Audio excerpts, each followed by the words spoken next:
All right. Hello, you fiends, you friends, and you familiars. This is Matt Orozco from Macabre Daily here, and we are here with another episode of Macabre Monthly, which means I'm with my lovely co-host Lowell. Lowell, how are you? How's it going, Matt? I'm all right. Happy holidays. Sure. Yep. That's No, that's about all the words I have for the period between Christmas and New Year's. I'm just like, what day is it? What are we doing? Okay. that's a fair take. Honestly, completely fair take. But we're joined by a couple guests, because parting the year is more fun with with more people. And we are joined by the lovely folks Shannon Bushman Montalbano and Sean O'Connor of the Blood, Guts, and Paper Cuts podcast. Hello. Ooh, Hey, thanks for gang. having us. Yeah. We're happy to have you here. It's always such good conversations that surely will stay on track the entire time while we're going through this. It's going to be so So, linear. It's Is going to be that scary. yeah, is that a dare or a double dare? I just, Again. yeah, someone said if you say things out loud, that makes them more true. I don't know. I got some really weird holiday gifts. Let's put it that way. Fair enough. But we have got a big episode because we are doing our best of 2024, which means we are doing a top 10 instead of a top 10. Or sorry, a top 10 instead of a top 5, which is what we normally be doing.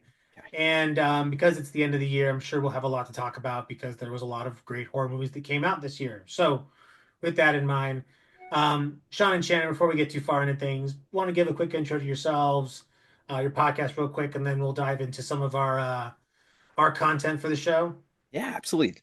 Yeah. Ladies first and the better half of the podcast anyway. Oh, Take it away, stop Shannon. it. Stop it. I was not prepared for this, so I really don't know what to say. But yeah, my name is Shannon. I'm the co-host. We were originally Sinful Cuts podcast. We did recently what's the word? Revamp, Rebrand. rebrand. Thank Rebrand. you. Yeah. Thank you. Yeah, to Blood Guts and Paper Cuts. And yeah, loved horror movies pretty much my whole life. It made sense to finally, you know, do a podcast. Which means Sean asked and I said yes. And that pretty much brings us to now. Because I Tale never as old shut as time, really. I know, I never shut up about horror movies, and people were like, "Why don't you do a podcast?" And I'm like, "No, I can't do it." And then and then here we are. I gave it a whirl. No regrets. Right there under the chest. Yeah. And I guess from my intro, I'll just lean in and go, ditto. Well, there we go. Yeah. So, a man of few words. But we're Oh, gonna you get just more out of wait. you. Oh yeah, what is it? We're gonna wring that dry. We're gonna wring that rag real dry. Hope you brought some water, something to quench your thirst, because we're gonna do a lot of talking. But anyway, before we get too far into our list of what our best movies are, first things first. If you had to summarize 2024 in just 5 words, like this, the slot of horror movies, what came out, um, what words would you choose? And these don't have to make a sentence. Like we can speak, very plainly and very literally, grammatically correct, or we can just throw out 5 words that make us feel good right now. I Mouth think feel I can good. do it in 4. Hey, yeah, you All don't right, have to ready? use the five. Here So, we go. Sean, Year of the Indies. Yeah. boom, he did it. I like it. Yeah. Did it. This I like was it. such a great year for indie horror. And honestly, I don't know that I necessarily had it on my bingo card that 24 was going to be the year, but it started out in January and February. We had a lot of nunsploitation with Immaculate and then with the First Omen. And then it got the ball rolling. Late Night with the Devil, Cuckoo, In a Violent Nature. All of a sudden, it was like this kind of like this great wave of really good, and that's just an opinion. Everyone's got their opinion, but I felt like it was really good, strong indie horror. Some landed better than others, but typically you look back on the horror year and you're like, okay, got like maybe 3 or 4 examples of really good solid indie horror, and we had 3 or 4 good examples in the first quarter of 2024. So that's my take, at least. I Yeah. love it. I would agree with that. There was a lot of I don't know if I can come up with 4 or 5 words, but it's but definitely a lot of like original stories, which was really refreshing. Yeah. Um you know, New so that directors too, which was exciting, and yeah. a lot of female directors, which was even more exciting. Yeah, yeah, and a little bit of I guess another word I'd like to use is a variety because like I like even like just like I'm looking at my own list and it's there was definitely some that were definitely more of a vibe and there's some that were just plain old fun. Like even there's some movies that I'm gonna probably throw out here and people were like, it was kind of stupid. I'm like, yeah, but it was supposed to be stupid. Like it's like who cares? Like it's if you accept it for what it is and just have fun with it. Yeah. You know, then I don't know. You don't have to be such a, you know, whatever, Debbie Downer, whatever. Yeah, don't be a fucking Debbie Downer, you piece of Right? shit. Positive Seriously. self-talk, Not motherfuckers. not gonna bring me down. Yeah. Nothing in a great first ride. No, Um, I'm singing the Lego song the whole time. Everything is awesome. You know, whatever. I don't know. There's so much pain behind that story. Tom Mulaney says we don't have time to unpack all of that. Yep. Yeah. Uh, I think I can do it in 4 words, and it's really just fuck it, let's try. Because like Yeah. back on what both of you said, not like I mean, it wasn't 2020.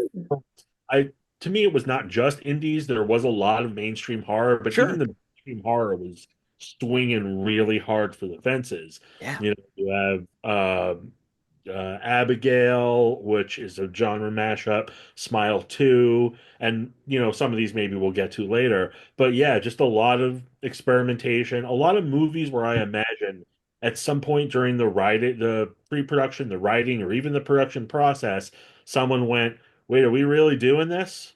All right, I guess we're doing it." And they did, Yeah. Yeah. and it worked more often than not. So, Yeah. I think it's weird that like people have gotten in the mode of like rating years of horror. Like to me, 2022 was just like an explosion.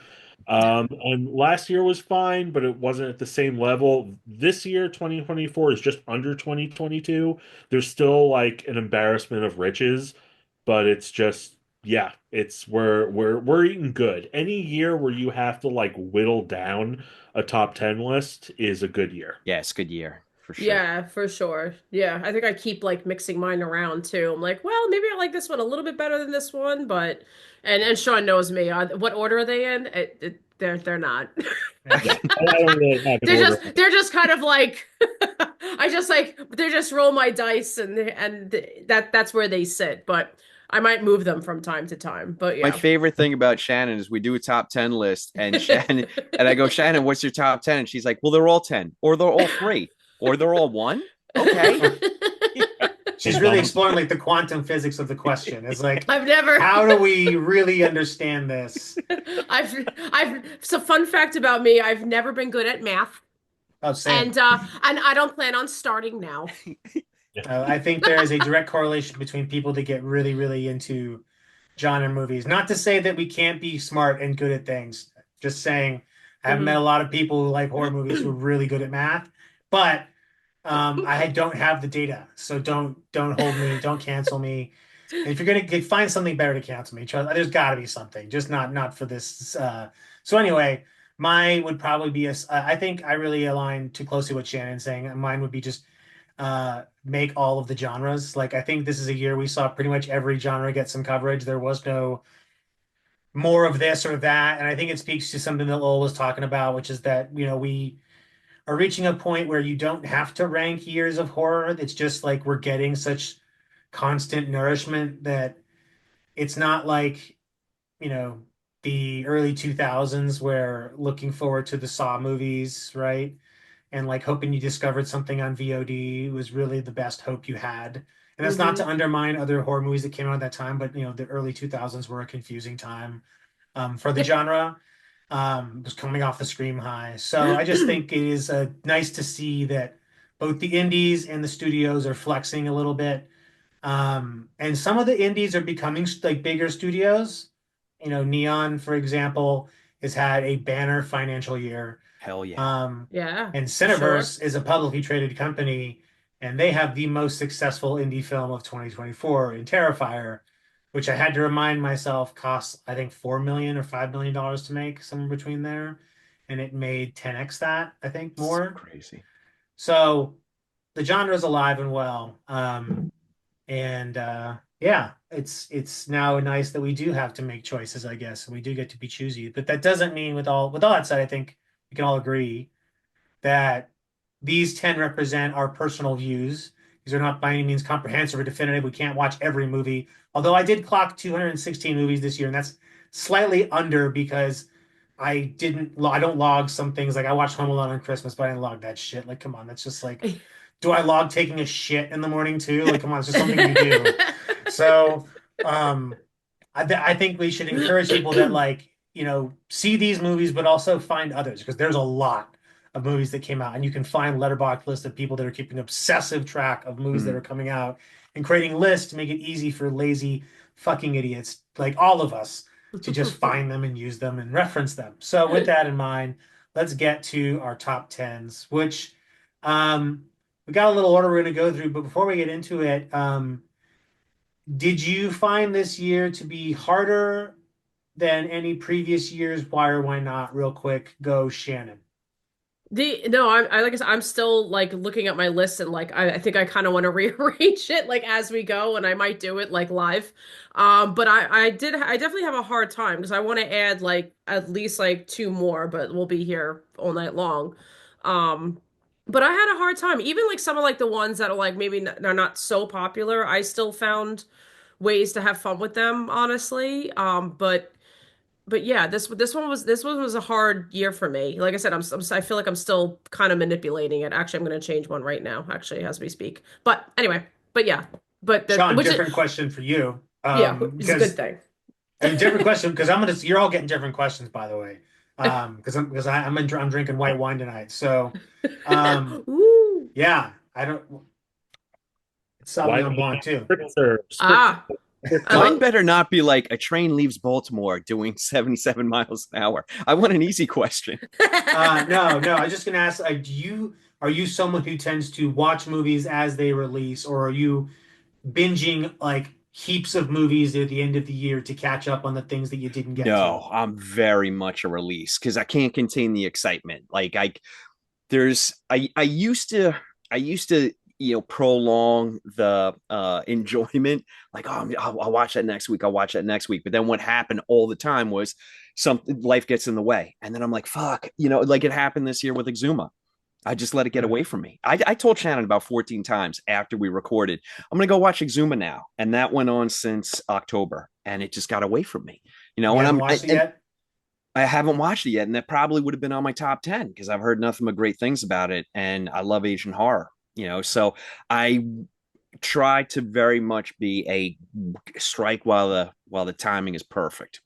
Yeah. No, I hear that. I'm not so good at that. But nevertheless, Lowell, um, when it comes to putting together your list this year, is there anything that surprised you? You're like, wow, I can't believe I'm putting this on. I did not think that this was going to be there. Or wow, this movie came out of nowhere and this just like ended up on my list because it wasn't something I was looking forward to or been marketed to me.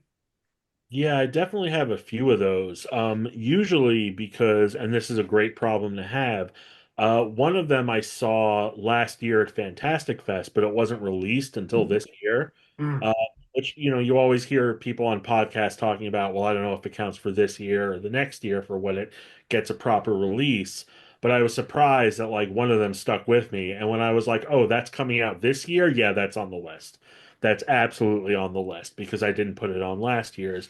And also, there's one from kind of near the beginning where of the year where I was like, "Oh, this is like a good bellwether for what's to come," and it just stuck with it Cool. till the end. Yeah, I think that's the beauty of something like Letterbox actually is that you can go back and be like, huh, that's how I felt then. Even if you don't write the review out. But excellent. Well, the only rule here is really just the movie had to release in 2024. So whether that was a limited theatrical or, if it didn't get a theatrical, went straight to, played festivals last year and got a release this year. That's fair game, but you're not going to enforce these rules that strictly because this is for fun. No one's Yeah. paying us. And if you want to pay us, please send an email to me. I will leave that information in the show notes. I will take your money. I'm cheap. And there's a lot of things I will say, a lot of things I won't, but a lot of things I will. So, Yeah. with that in mind, let's get into it. So, let's start with you, Shannon. What is your first film on your best of top 10? All right. Before I start, I'm just gonna say you can pay me in plushies. I love anything fluffy and squeezable and huggable. So we just need to rob one of those like coin dispensers at a Chester Cheese. Um, Yes. just The knock one, that thing over and let all those balls spill out that you can open up with each individual plastic. Yes. All right. So the first one I have on my list, I actually caught wind of this because I actually wrote it for the site for Macabre Daily. So I did want to mention it first, an independent horror film by Spider One, called Little Bites. Mm. I really, really enjoyed this film. It was different. I'll admit it was one of those endings where like it kind of just kind of like ends. So I do wish there was a little bit more to it, but very, very inventive and very imaginative. And it's supposed to be set, I think, like in the 70s, and it brought you right to that like the setting. Like if that was a real house, I would like to know where it is because it totally looks like it got stuck in the 70s with the wooden, like everything was like a wooden panel. Everything is brown and yellow, and maybe you get an orange here and there. Like but it's yeah, I don't know. It's what I If remember like growing up when I was a kid.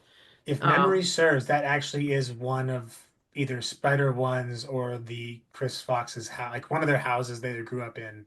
oh, really? Look at that. I because I saw that at Fantastic Fest, and they did a little Q&A, and they opened up, and I believe they said that the house did either it is one of their old childhood homes or it is modeled after one of their old childhood homes. So you are spot Gotcha. on That's cool. there. Okay, because I was when I was researching it, I couldn't get that answer correct like directly, so I didn't necessarily, say where it was, whatever. But it definitely was a very, and like I said, it was just a different movie. Like the creature itself, it's supposed to be kind of a creature feature where he had more of an intelligence to him, so that actually made him a lot more frightening. I think anyway.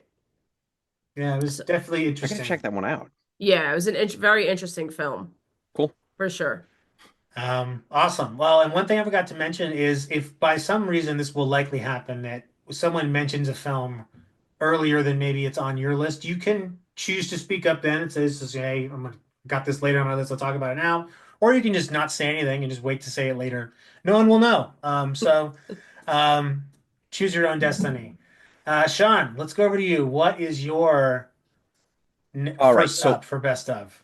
for my number 10 spot, I cheated, of course.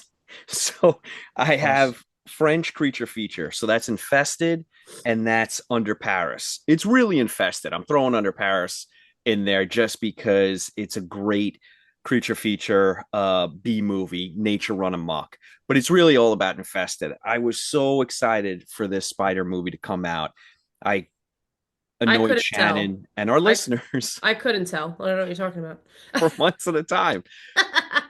It's solid. The third act is a point of diminishing returns, but two-thirds of that movie, that they ratchet up the tension and the claustrophobia of being inside that tenement building as things get cataclysmically out of hand with the spiders. They use, I think, except for the third act, all those spiders were real, and it's truly terrifying. But I think the best thing about the film is that they really spend the first third of the movie developing the characters, which is typically the first thing that gets thrown out the window when you're talking about a creature feature or nature runs amok. You usually just have cardboard characters so you can dispose of them easily.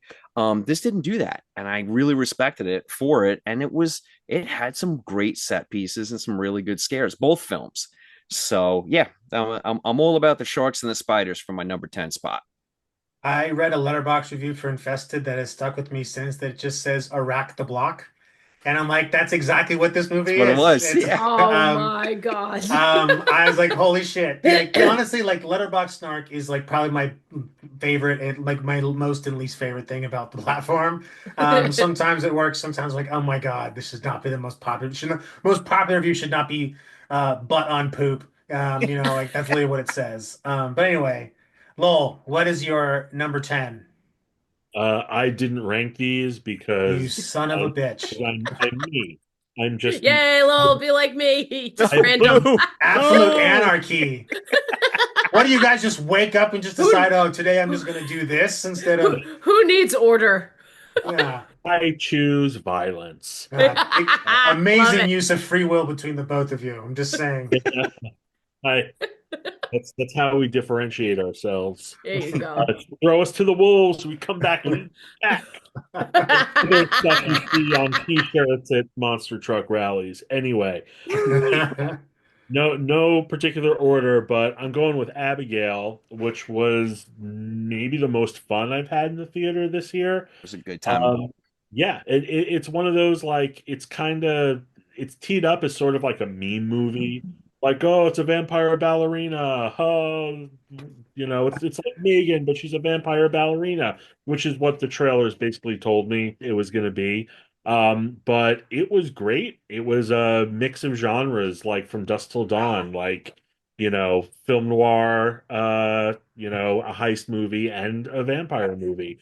Unfortunately, those are my dogs barking. Can you hear them? Yeah. Not too loud. No, no, No. no. We love Um, the pups.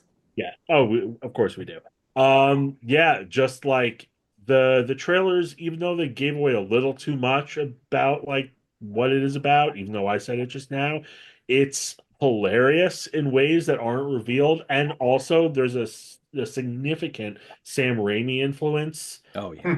that you have to see to believe, and they kind of add stuff to like vampire lore, which I wasn't expecting. Like it could have just been like a rote genre exercise, trapped in a house with a kid vampire, and like it kind of is that, but like it's so much more, and it's kind of like the most that concept could be. And my God, Dan Stevens, Melissa Barrera, and Catherine Newton, like.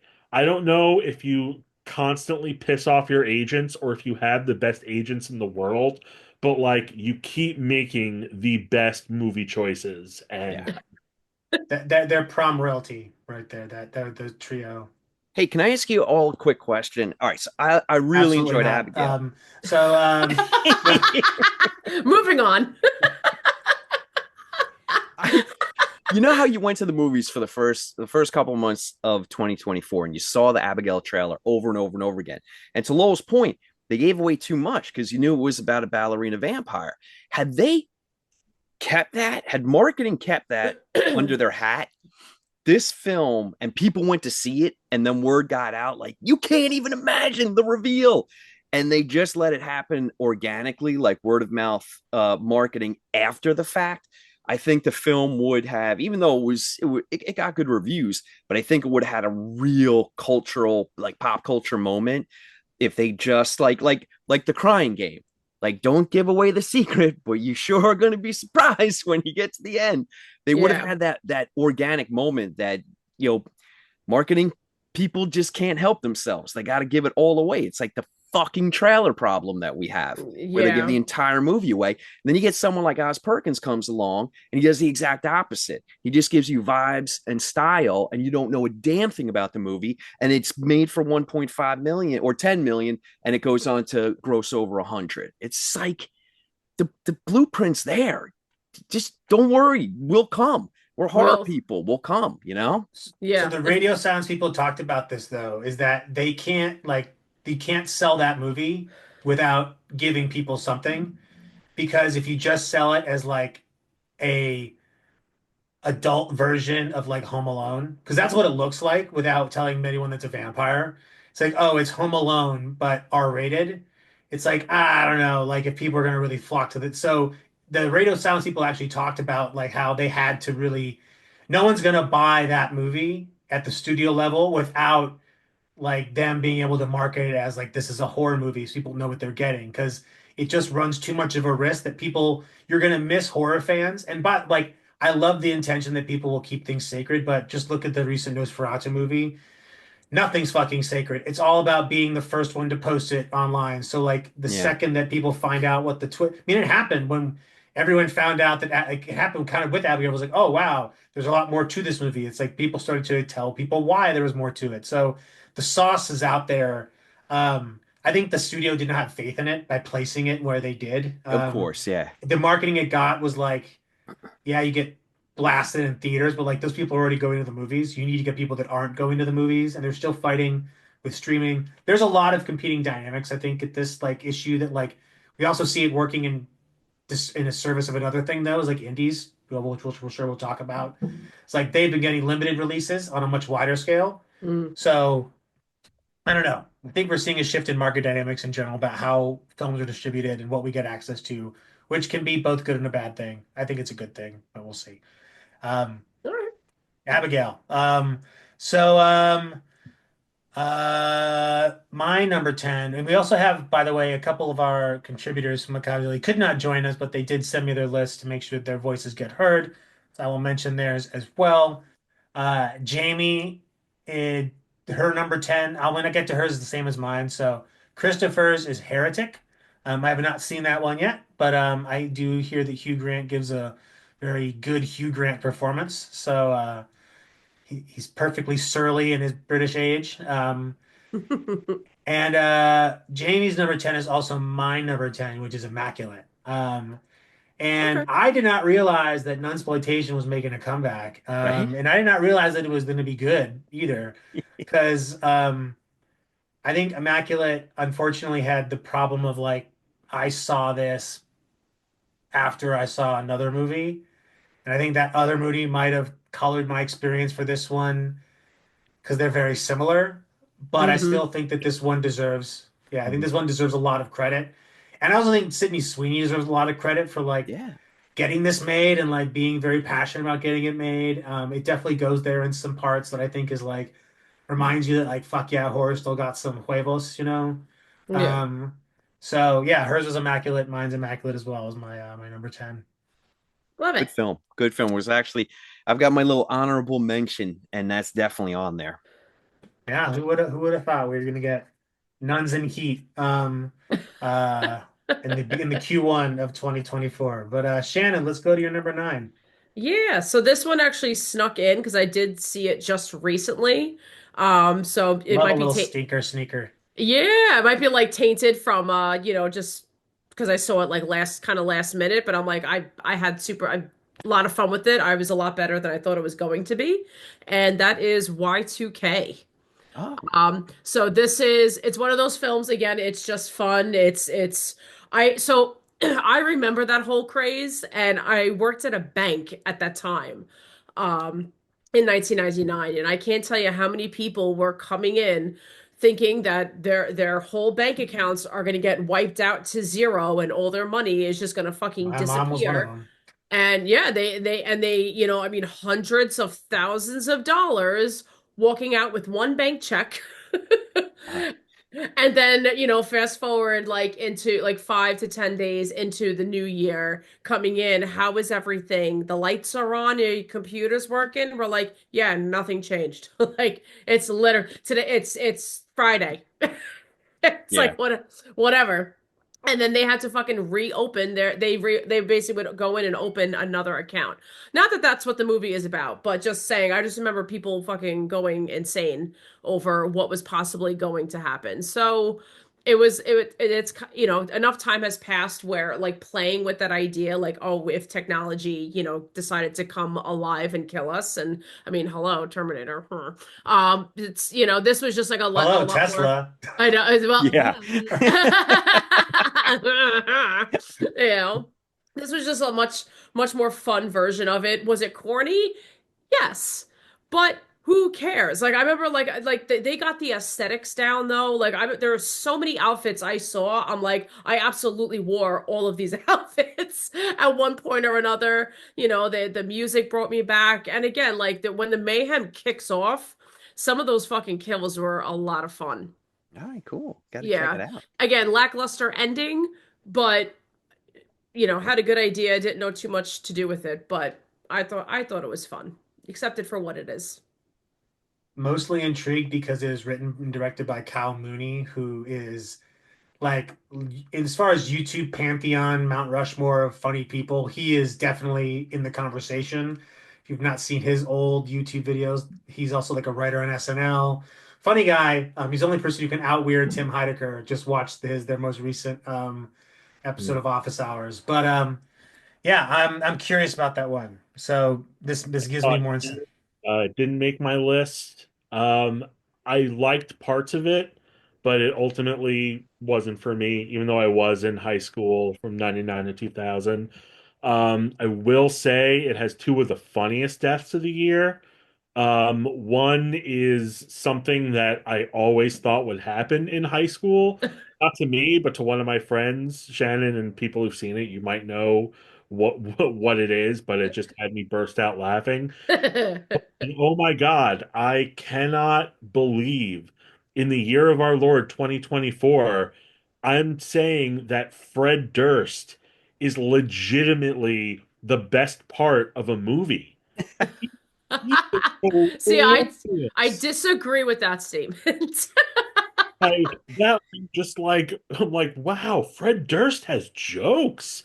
And I mean, I know he didn't like write them, but like, damn, he knows he is Fred Durst, and he Fred Durst to the fullest. He And does that Fred Durst to the fullest. That's true. That's true. His You PR might as team has well. been his PR team has been raking in the dough since their Lollapalooza show like 2 years ago, 3 years yeah, ago. good for them. I'd say still see it on streaming. It's still worth a look. All Yeah, right, All right, cool. agreed. definitely. Sean, what's next up on your list that you put Oh, in order because you're a genius so so for Lowell and with Shannon, we're high on number intellect? 9, and mine was In a Violent Nature.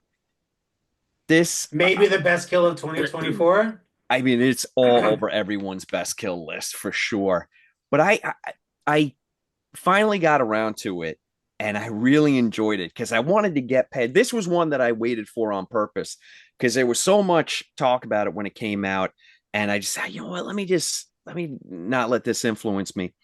So I waited till it came out on Shutter and I checked it out, and I enjoyed the hell out of this movie for the simple fact that Chris Nash, I mean, he constructs a unique take on a slasher movie, but I really feel like he's taking the piss because he's like, all right, slasher fans love a slasher movie because they love the kills. We all do. And he's like, all right, if that's what you really love, I'm going to create a movie where I'm going to do kills one after the other. And one of them's actually going to take 17 minutes long. So like he's like, you want the kills? Fine. You got the kills, but you're going to have to sit through a lot to get there. And then the like last 15 minutes of the car ride with the expectation that the killer is going to walk out of the woods when the car pulls over and it doesn't happen. I just enjoyed that. At first, it annoyed the fuck out of me, but then after I got done with the film, I enjoyed it so much because Chris Nash is just like, this is my movie. I'm going to do exactly what I want with it, and you're going to like it or you won't, but it's a completely and wholly original take on the slasher movie, and Yeah. that's why it's number 9 for me. And the I kills are remember just sick.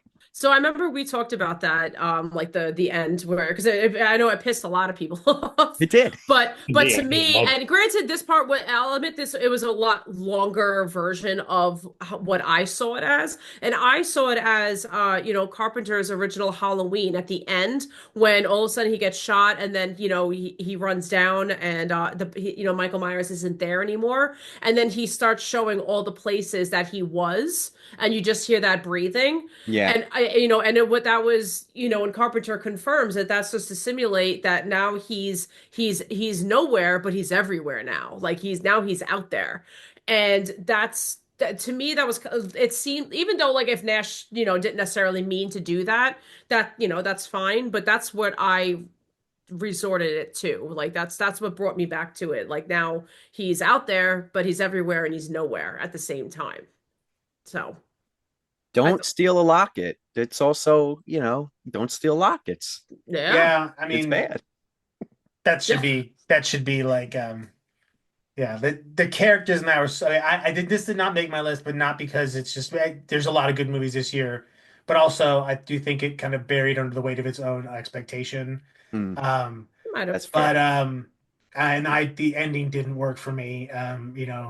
But at the same time, I can appreciate like this is essentially like a demo reel of like Yeah. this is like give me a job, give me a script Give me and a let me direct it. And franchise. I'm like, hey, Exactly. yes, give this guy a script and let him direct the movie. Fuck yeah. Like, and if that's I think that's the point. And get this guy Rye Barrett who played Johnny out there. Hey, more power to the vehicle. But Yeah. Lowell, what's next on your list? Well, I'm going to piggyback on that because In a Violent Nature is on my list too, which means I get to go again after I explain why. Sure. That's just how that There are works. no rules. Um, yeah, I'm a slasher guy, and I loved it. I remember I saw it the same day. I'd seen Furiosa earlier in the day, and I came home and watched What this. a day for you. Cinema's alive. Um, and I know that one kill is like what everyone's talking about, but I wish they weren't because that is a great kill, but it's so much better than that one kill. It might not, it's probably not even my favorite kill in the whole movie because all the set pieces are incredible.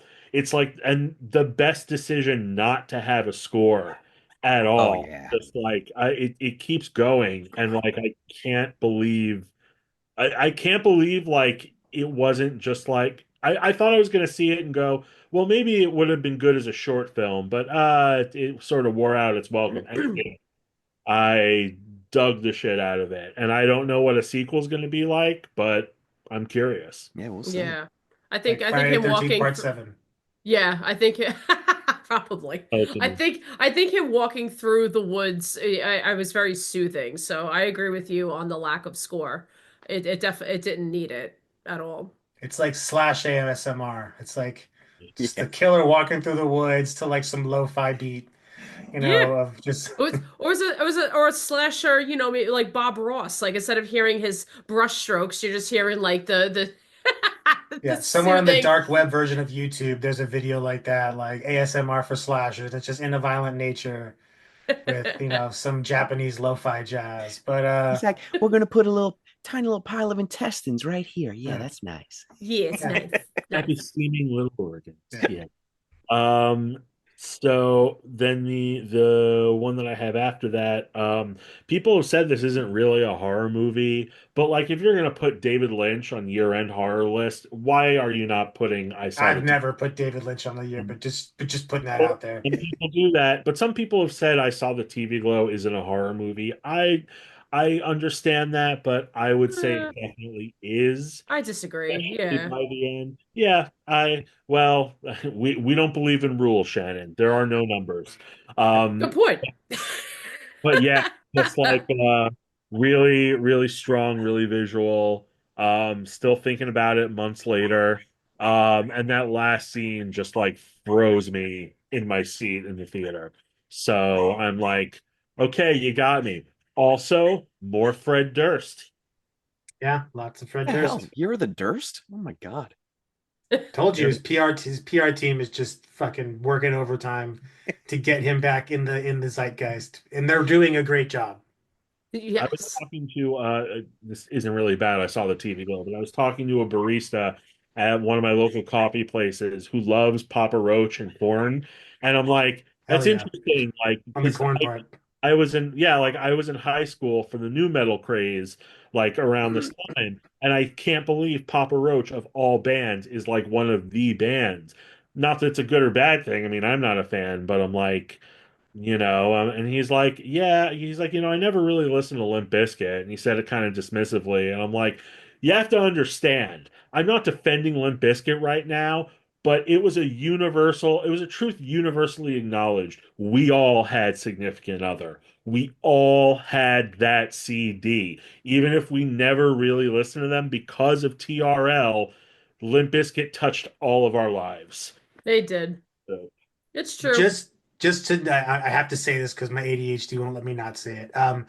I also think that a lot of that music was like the gateway to other things. Like I found some very strange music that started with Korn and Limp Bizkit and ended like Oh, with mindless self-indulgence. So, like there's a lot of I like loved rabbit mindless holes. self-indulgence.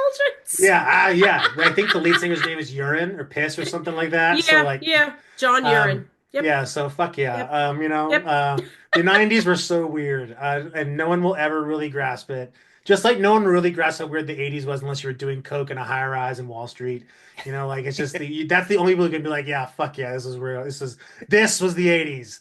Um, or people making horror movies like Charles Band. They probably have some wild cocaine Yeah, stories. they But got some anyway, we're not stories. here to talk about cocaine um, yet. But for but yeah. Jamie's number nine, she put VHS Beyond on there, which I will be honest did make my list of finalists, but did not make my list. It was a strong VHS entry. Yeah, I that think was a Lowell and good I one. talked about it.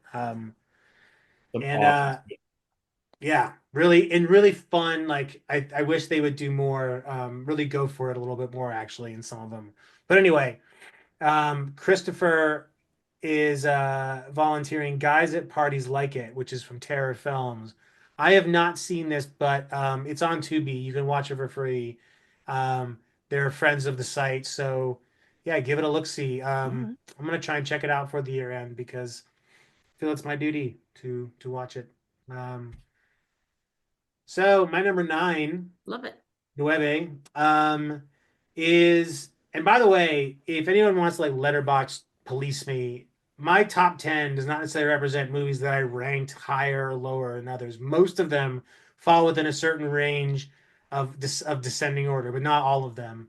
So this one, Trim Season number nine, is one that I really enjoyed, like middle of the year.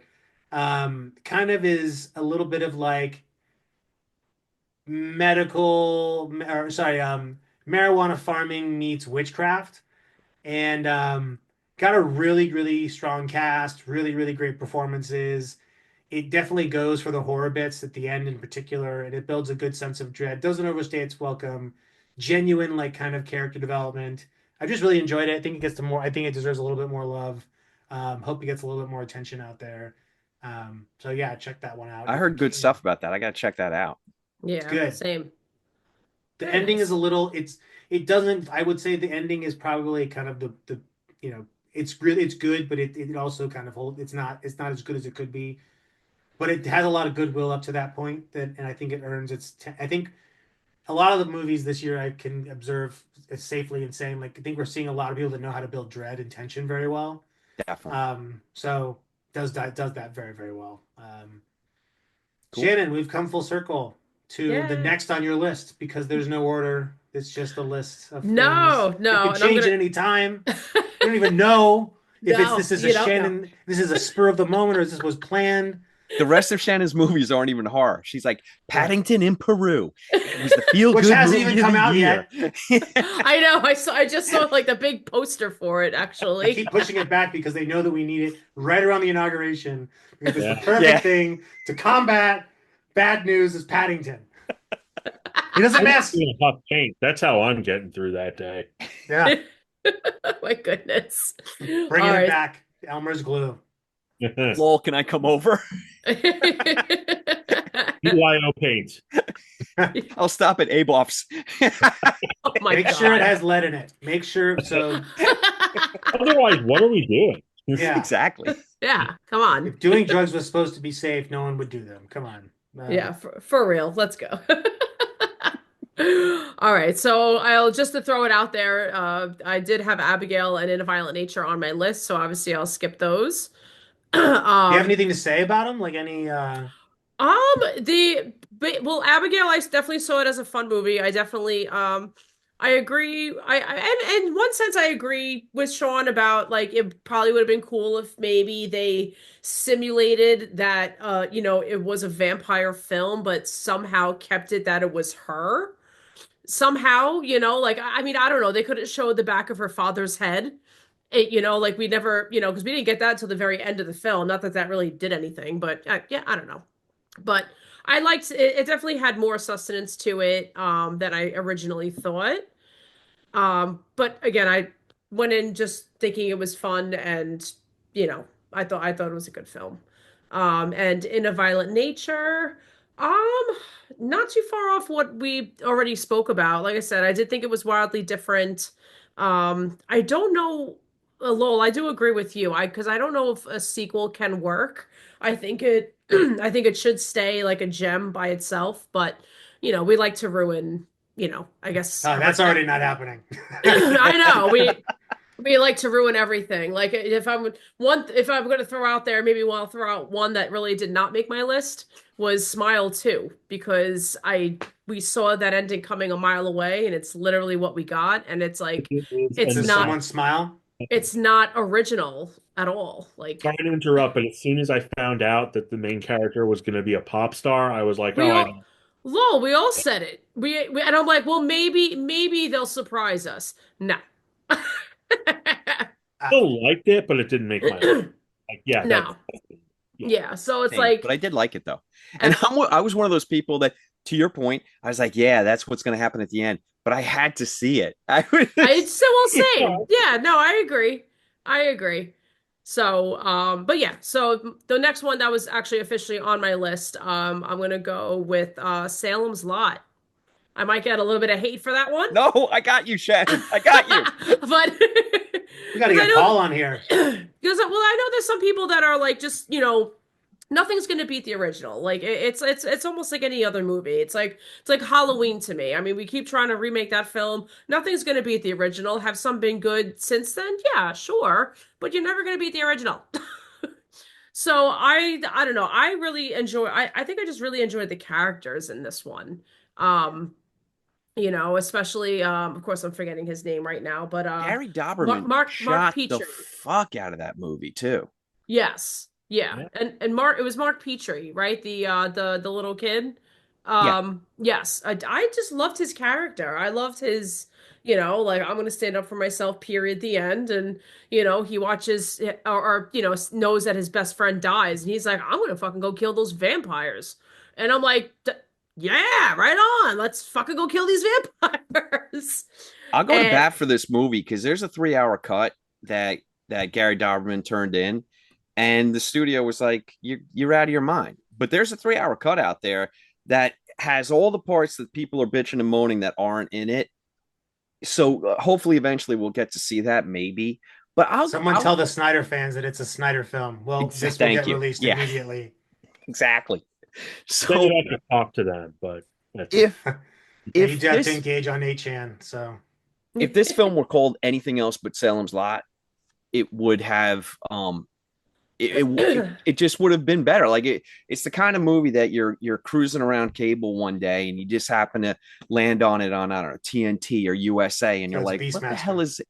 Yeah, it's just called like, Weekend Bloodsuckers. I don't even know. But it's not called Salem's Lot, and you're but texting your I'm friends. watching You're But like, Weekend peop Bloodsuckers, by the way. If that's shown up on TV Guide, I am not even questioning.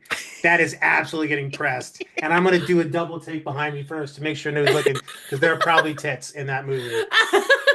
I want you three to remember this because next week when Matt emails us and says, "Who wants to review Weekend Bloodsuckers?" and nobody responds, he's Oh, gonna be I'm like, taking "Come that one on, guys." myself. You Yeah. can quote me. If I'll it jump wasn't on my called own Salem's grenade. Lot, if it wasn't called Salem's Lot, it was just called anything else, people would be texting each other like, "There's this fucking banger vampire movie that you got to check out on They cable." would have said it's a Salem's Lot ripoff. Oh, maybe, yeah. You're Yeah, no one's They probably happy. right. It's like absolutely would have said people that. people are miserable, and so they just be They like, are. for everyone to be like, I liked it. Someone be like, well, fuck you and your family. I hated it. Yeah. So no one can enjoy anything anymore because everyone's opinion is more important. But this one I haven't seen yet. There's a couple like Smile 2, I haven't seen that yet. Salem's Lot, and there's just ones that they don't. The original Salem's Lot to me is not as sacred for the same reasons that it is to most people. Um, but nevertheless, these are on the list of things I'll probably get to next year. For when you're just like, hey, I just need something, like that I haven't seen yet. Yeah. Thrill me, right? Yeah. Yeah, it was just I just thought it was really fun. I thought it was filmed beautifully. I liked the use of shadows. Um where some people actually I people were very, very mixed on this film. Like I remember hearing like, oh, whatever, they're just standing there like they're all in a fucking like a boy band or whatever. And I'm like, so what? It's fun. Who cares? Yeah. But I don't know. I like the way it was filmed. I Say did that is not what it like. is. I'm gonna watch it tonight. Yeah. I do want to see the 3 hour cut because it feels I like it was cut to shit. It I do. I was. agree. Yeah. I do agree with that. The performances are really good. You're right. Gary Dauberman, I think, did a good job directing it.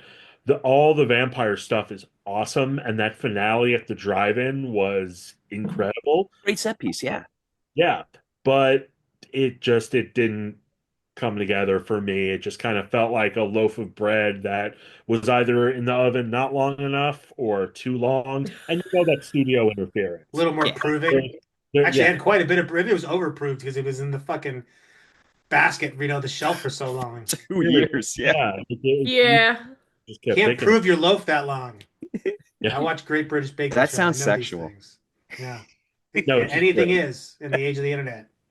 So, Sean, what is your number eight? I believe, yes. Is it number eight? Yeah. Uh, Yeah. but no numbers here. I don't know. Not for Yeah, see, Shannon. it's throwing me off. Here we go. I think I'm up to number 5 on mine. Yeah. I'm on vibe, I'm on frequency, Gemini. Shannon's on number H. Yeah. Yes. They're three. Anyway, Ocho for you, Mr. O'Connor. All right. So this one is going to be Quiet Place Day One. I thought it was really well made. I like the first one. I actually like the second one more than the first. Me I didn't too. really have high expectations going into the third, but I definitely wanted to see it. I like the trailer. Love Lupita Nyong'o. Guys, help me out. Who is Joseph who, Quinn. thank you. Yeah, he's great in it. He's just great in it. And it's kind of it's of all three movies, this one's almost I think it's the most heartfelt. It had a really emotional ending that I wasn't expecting, but I appreciate it because it shows that a studio can do horror well. They don't always have to fuck it up like, say Salem's Lot getting involved. Just let people cook sometimes and they can turn in a really, really tight movie. And I thought that's what this was. Mm. There was a good addition to the franchise. Who knows what happens next, but I thought it was if it's the ending, it's a great ending. Yeah, I I am a agree. big fan of the platonic, non-romantic relationship Yeah. between male and female characters where we don't like, because well, I think we collectively come from an age where most male to female relationships on film often are of a romantic or sensual nature. So it is like nice that we have this more like normalized, just hey, people are just not everyone's trying to fuck. Some people are trying to fuck. Not as many people want to see it on screen, according to recent polls and studies, but you know, Yeah. It was all about the cat. You gotta save the yeah. I mean, I don't this did not in my list only because like I don't love those alien like the look of those aliens. I just can't get over it. I think they look stupid, but it's also like doesn't deny the fact that it is a very well made. Like the tensions there, like the emotions there. So it's not like it's bad. It's just it's not for me. That's how I because everyone seems to unanimously like these movies, and I agree the second one's better than the first one as well. Killian Because it's Murphy. fucked. Yeah. I like movies that get fucking dark. So, Yeah. Lowell, what's next on your list? Your random, your vibes. Well, speaking of darkness and vibes, fuck you guys, Nosferatu. Nosferatu is in there. It just is. I My don't think I don't even think it's Robert Eggers' best movie. I think The Northman is his best movie, and I think Matt's the only Yes, other person who agrees with me on that. But yeah, I mean, finally. if Robert Eggers is making a vampire movie, like he's got to mess it up pretty bad for me to not think it's one of the best films of the year. And I do. That said, no more Dracula adaptations for a while. For a For a while. while. Just let's put a pin in it. He did it. And there's I know people online, as we talked about, are flipping out about this. I would not flip out about it. I did really like it, but I liked it reasonably. There's some incredible stuff here, some amazing visuals, some great moments. But, I can see people saying maybe it was like a little too slavishly devoted to the original. But man, bringing Nosferatu into the 21st century, like that mission accomplished. Lily Rose Depp, Willem Dafoe, Aaron Taylor Johnson, kind of the secret MVP. Like he's just kind of like the friend, and like he really has like a real role. Yeah, He just makes that role more important than I think it actually is, but I think On it's the because he's on the such a page for sure. because if you look at how like the evolution of I've seen by just the simple fact that people talk about this so much online, I've now been getting algorithmically fed information about Nosferatu that I did not ask for. It feels like information rape. But I know that like people like Skarsgård have been involved for so long, but their roles have shifted. Where Johnson, when he was brought on board for this role, it's like that was supposed to be Skarsgård's role, and then so it's I do think that when you like to Eggers' credit, when you find good talent and you know that there's a role for them, you don't have to limit them to just one thing. And I do think, yeah, you're right. He is definitely a silent MVP. Yeah, It's he's glad he's good thing this came around Craven too, because I hear that really sucks. So well, no. I've been Oh, hearing about Craven for the last like it's becoming like another like like I know I enjoyed the end result, but it's becoming I think like another Salem's Lot story where I feel like I've been seeing that trailer all year long. oh, Am I it came wrong? out. they shot it like Oh years. God, yeah. Same thing with Borderlands. They shot like Kate Blanchett's in that movie. That was shot before Tar. Like Eli Oh Roth wow. left it to shoot Thanksgiving. Oh Like Also, wow. he's not a big fan of it. So probably I not. haven't seen it. I don't throw Yeah. stones at houses I haven't shat in. So um It's a good analogy. But yeah. back to so Aaron Taylor Johnson, he played Fridger Carding, right? Where he got the short end of the stick in this film, and like I definitely felt bad for him. Hmm. And I loved Nicholas Holt. I think he's a good actor as well. Which I for some reason always forget about until I see him in a new movie. I don't know why. Like I'm he's like that with some people. I get like I forget like, oh yeah, that person. Then they turn in a great performance, and it's like, why aren't I more excited to see this person? Like, why do I keep forgetting? And That guys, happens. yeah, he works constantly. I mean, he's in Renfield, The Menu, yeah, Nosferatu. Yeah, the guys, and he's in Superman. The fucking guy is always working. yeah, Hey, got to make that money. When Make you're that hot, paper. strike when that iron. yeah. But I so Nosferatu is number 6 on my list. So it's actually higher than Lowell, which is surprising. So I'm just going to talk about it now because I don't want to rehash it then. Yeah, it's on my Um, list too. so this Fuck you is all. I liked it. It's I think a lot of the criticism can be misinterpreted as someone not liking something, but I think that a lot of that has to do with the way that a film is marketed and sold. And when you tell people it's a masterpiece before most of the population has seen it, you're creating an unwieldy expectation of quality that almost no one can meet. And unfortunately, being in the kind of work that we do, we are by proxy, like at least like having to observe some trailers, and that means that our expectations are already being set by whatever the studio wants us to say, which has done good and bad things. At the same time, then you have now people with early pre-access, which some of us, myself included, have been fortunate to get. But I think at the same time, it's also like you don't owe anybody anything to give them a shill review. You should be honest and be like, it's okay if Robert Eggers' Nosferatu did not fucking change your life. It does not have to be your personality for the next fucking 2 weeks until the next thing that comes around gets your attention. But instead, like it's a well-made movie that deserves all the attention for its for focus on detail, commitment to literary accuracy, which Eggers is very much himself, like a meticulous historian. It seems about being authentic, but at the same time, it's Yeah, boring as fuck. That's And the problem. and yeah, I watched Bram Stoker's Dracula, the Coppola one, It Saturday, rips. but it's 10 minutes shorter. and it covers a lot more A fucking lot ground. more. Yeah. So, and it does have a soggy middle. That movie has a soggy middle. It's a masterpiece, but it has a soggy fucking middle. Yeah. The romance stuff in the middle is a little corny, but it works because of how well it's fucking shot. And that's kind of all the laurels that Nosferatu rests on, which is like, look at how great this looks, right? Willem Dafoe is as great as his performances. This is not his best for me because he's just ripping off Anthony Hopkins, who went full fucking, Full ham. he went Yeah. drywall chewing Kyle in fucking that movie. With and I Coppola just let him said like, hey man, fucking go. I don't give a shit, you're Sir Anthony Hopkins. So I think that there's just so much expectation around this. And Skarsgård's too, like, I do not believe that his voice was not in some way, shape, or form altered in post in any significant, like, fuck off. Come No on. one's voice booms with a fucking Atmos sound in 7.1 so I can hear him They fart said and school.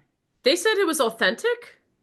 It's They've been absolutely very careful with the way they've talked about it, but like basically saying him and Lily Rose Depp, like Lily Rose Depp was all her movements were not somebody else, and he did the voice, but I okay. just don't like that's not how things sound. You have to audio edit. Like that's just what post production is. I Can don't. I can I can I be old man yelling at the clouds for a sec? The the What is it? problem that Eggers has right now is that it he's and Matt, you mentioned it, he's so wrapped up in the film historian aspect of like, well, we're going to shoot this and the aspect ratio is going to be 1:33 because theoretically that was what a German film in 1835 could possibly look like. And it's all I hear is like Star Wars fanboy of like, Greedo's holster should be made of tauntaun leather, and you're like, shut the fuck up and just make an entertaining film, you know? No one gives a fuck. So, all right, rant over. Yeah. I think Lol. that I feel like you've had something to say. Oh, sorry, Lowell, go ahead. No, I not particular. I mean, I know he worked with an opera singer to lower his voice or register, but like, I don't care. Like, I don't care if it had to be manipulated. Put it through a Right. fucking But kazoo. it I don't had to be care. manipulated. It's what's on the film. Like, it's what we hear. I thought it sounded great. I thought he was great. But Yeah. like, but I will just say, they say his next film might be a remake of Labyrinth. Don't Don't, don't do it. don't.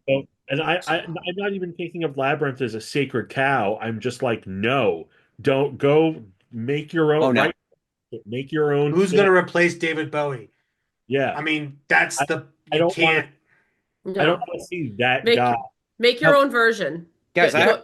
Go to Aesop's Fables, pick one, and make your own version. Yes, I exactly. heard his next film could possibly be a Western, and I'm terrified because I don't want to see Monument Valley desaturated and 45 shots of a horse eating an apple. So just like, I'm not on I the mean, Eggers bandwagon today. what Love what the I will. witch, love the Northman. Yeah. I mean, the thing is, I think I think we've reached a point though where like horror is once again become very, very popular, and it's reached a point where it's very difficult to look at it to observe it objectively. So like, I cannot wait to go back and watch Nosferatu like in 6 months Yeah. because I was I just gonna think say, yeah, that yeah, go I don't ahead. mean I don't mean to interrupt you, but that's what I was about to say about Eggers, and something that people I think we keep forgetting about it is Eggers is actually he's kind of like a time bomb, where like you watch something and I feel like you don't get even The Witch. People like, I mean, it was cool, but what the fuck did I watch?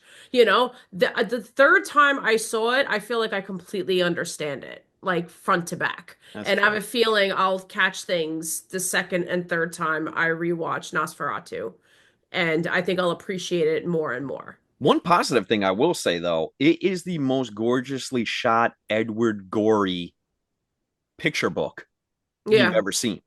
That's all the influence that I saw on screen, which is Edward Gorey everywhere. Even the way that he has some of the characters positioned in the frame it's so gory. Mm. EY. Yeah. Well, I mean, yeah, I don't, I think there's a good argument to be, or there's a good conversation to be had around the idea is, does a film need to require, if a film requires multiple viewings, should that affect its objective quality. Um, and I don't know, this is not the time or place for that. It's a good question to discuss. But at the same time, I think Eggers is talented, but he has Yeah, the same problem that Ari Aster has, and a lot of the filmmakers of this era have, is that they're high on the vibes, yeah, low on the logic, low on the plot. Like, and you think about things like Carpenter, and I hate to put people that we always put on pedestals, but the reason we put them there is for a reason. Carpenter's films have high concepts and high character development, which is almost two things that you'd never see together in genre film. But he made that okay to have a character as exciting as Jack Burton in a situation as absurd as a fucking floating eyeball with tentacles being chasing you down by a giant fucking Chinese zombie. Like, he made that something that was palatable and fun to engage with. So I think it's there. Everyone has their own styles. We've given Nosferatu far more life than it's giving itself because it's a vampire and it's dead. Get the joke. I'm explaining it. So next we're going to Christopher and Jamie's top eight. We got to get moving on these because we are only on number eight. oh shit. Um, so Maxine is Jamie's, and then Invited is Christopher's, which I have not seen another Terror Films release. So Okay. they have a streaming Invited. channel now. You can stream their stuff. Okay. My number eight. So Nosferatu is my number six, so I can skip that one later. My number eight was stop motion. Not a lot to Ooh. say about this one except that I just really enjoyed the level of care and attention to detail. Like kind of like why Mad God is one of my favorite movies I think of last year. It's because like even though it's not like the world's most earth-shattering movie or narrative, you gotta respect how fucking gross and like how weird it gets, especially stop motion, and how all of that blends with the reality. Like I really love that we're seeing more people going back to more kind of craftsman type or craftsfolk type arts. Things like stop motion and the technology, I'm sure, makes it easier now. But even they show you how she does it. It's so fascinating because it actually is about a stop motion artist. So you're like, I'm sure some of us have maybe gone down YouTube holes during asking ourselves questions like, how does this work? But if you've never thought about a stop motion, it's extremely tedious, as one you might imagine. So, yeah, fantastic film, super weird, very indie. The kind of thing. The reason why you should have a Shutter subscription is movies like stop motion. Yeah, I agree. Yeah, for sure. Agreed. Shannon, next up on your list. All right, next one I got. We did not mention this at all, so I'm excited to bring it up now. And that would be Oddity. Oh, Ooh, Yeah, it was up there for me. It was again, just another one with vibes. I remember there was one scene where I think in one way I expected a little bit more from it, but after I thought about it for a little bit, I'm like it definitely like sat with me more and more. And if everybody saw it, the scene inside the tent scared the shit out of me. mm, To the point where my husband actually rewound it, and I'm like, that was scarier this fucking second time, like where you just see like, bleh. But I thought it was an interesting concept. The house itself was scary in itself. And I just loved the vibe of it. You know, yeah. I I'm don't know. coming I back don't know around what to this one to later. say. That's This on my is list. I want to talk about that later because it's Okay. further down on my list. But Oddity was just ripped. Hmm. Peter. My honorable mention, but I did like it. Okay. Okay. Sean, over to you. Oh, You're number seven. all right, yeah, this is great, guys, because we're talking about we've only covered a couple of duplicates. This one's Late Night with the Devil. So real, I love David Dastmalchian. I really love the fact that he got to be the lead. Um, it is it's kind of the ending is kind of like the best segment of the VHS franchise that's not in a VHS movie. So I really love that how it just goes bonkers insane and people are getting electrocuted and torn apart and heads are splitting open. It doesn't completely land at the end, which is okay. Look, it delivered a really solid movie for most of the runtime, and it's just a clever concept. And to Lowell's point, when we started, the go-to phrase for this year is fuck it, let's do it. They gave it a shot. And I thought they were mostly successful. So yeah, I loved it. And I love period pieces too. That was a film 10 years in the making, by the way. Fascinating story that like the two directors, I think they're brothers, that Yeah. directed it. They were making the movie for 10 years, refining the script and everything about it to the point that when it actually got funded. It was made extremely fast. Like they produced it in like a few months, but it's because they've been working on it for 10 fucking years and they Yeah. just gotten it like so. They actually just So needs to shoot it. Everything else was basically done, you know? no, Yes. they talk about it, and then if you pick up the second sight Blu-ray that they put out or 4K they put out, they have a great like 30-45 minute interview with the both of them. That just and they seem like the nicest fucking guys. Like Yeah. I would just want to have a beer with them and ask them movie questions, those kind of folk. Cameron and Um, Colin Love Cairns. love yes. them. But yeah, they talk about how like they needed all that time to figure out some stuff that was really difficult for them to like the scene where they kind of tried it like how do we show them that this is fake by convict but tricking the audience, that kind of thing. So yeah, anyway, not on my list, but definitely worthy of mentions for sure. And on a lot of folks' list because it is easily one of the biggest standouts of 2024. Um, Agreed. Lowell, next up on your movie jumble. My next one is a film I saw at the Brooklyn Horror Film Fest, which I believe Umbrella just put out a Blu-ray for. So it does technically come out this year, but it's going to hit Shudder next year, and that's Grafted, which is the second best body horror film that I saw this year. We'll get to that. Um, and it's like if David Cronenberg watched Heathers and was like, let I'm me do some intrigued. project. Yeah, it's about skin grafting, and it's a candy colored tragedy with some nice subtle CGI, some interesting performances. Um, yeah, I think it was the maybe the best thing that I saw at the Brooklyn Horror Film Fest, and it's just Wow. ooey gooey, and I dug it. So look out for it. Nice. Nice. Yeah, I'm Love looking at that. one picture right now and I'm excited. Well, I'm gonna grab that physical media because you know me, can't say no. So going to our not here but present anyway lists, we have Jamie with her number seven, Mr. Crockett. Oh, Fun, weird, strange movie. Don't think it was entirely successful, but goddamn, I'm glad it tried. Um, and Christopher has what Jamie's eight was, which was Maxine, Okay. on his list. So that's his number seven. My number seven is The First Omen, and I feel bad for Immaculate because I saw The First Omen first, and I feel like I would have seen Immaculate first. That this might have been reversed, but also First Omen fucking goes there, like often and regularly without warning. And I think that might be the reason why I like it so much because on a like narrative level, it's so basic. It's so like exactly what a prequel to this kind of story like has to be.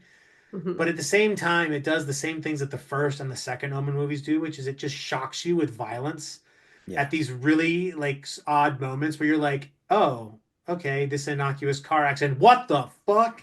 That's not a car accident. That's a goddamn tragedy. Or the very close up shot of a birth, that just they just throw in there. That's So insane, that scene. yeah, this movie just like it's wet and it's religious, which are just two words that don't really go well together. Um, but in some ways when it comes to horror they are just they're kismet. So yeah, and it had a very Italian feel to it, something like you'd see like Both of from them. fucking Suave, where it's just like baiting and waiting, and it's like baiting you until you get to these really strange hypersexual, somewhat off-putting, highly gross moments. You're like, all right, give me a little more of that, please. Do we do seconds in this bar or It's so stylized. That's what I loved yeah. about it. It didn't make my list only because the last 5 minutes of the film just Oh took yeah. me completely out of it. But I don't It's know like the that. studio just took a shit on the script. It's like, hey, Yeah, make sure you mention these advertisers. It's like, say yeah. this at the end of the movie so they know it's a prequel. They just fisted that ending so badly. But it's so stylized. I can't damn it. I can't remember the director's name, but she Akasha is Stevenson. yeah, she's a talent to watch for sure. Hmm. Absolutely. It made me sad. because I I know I'm watching Nobody it. makes Lowell sad. I don't Fucking know. kill him.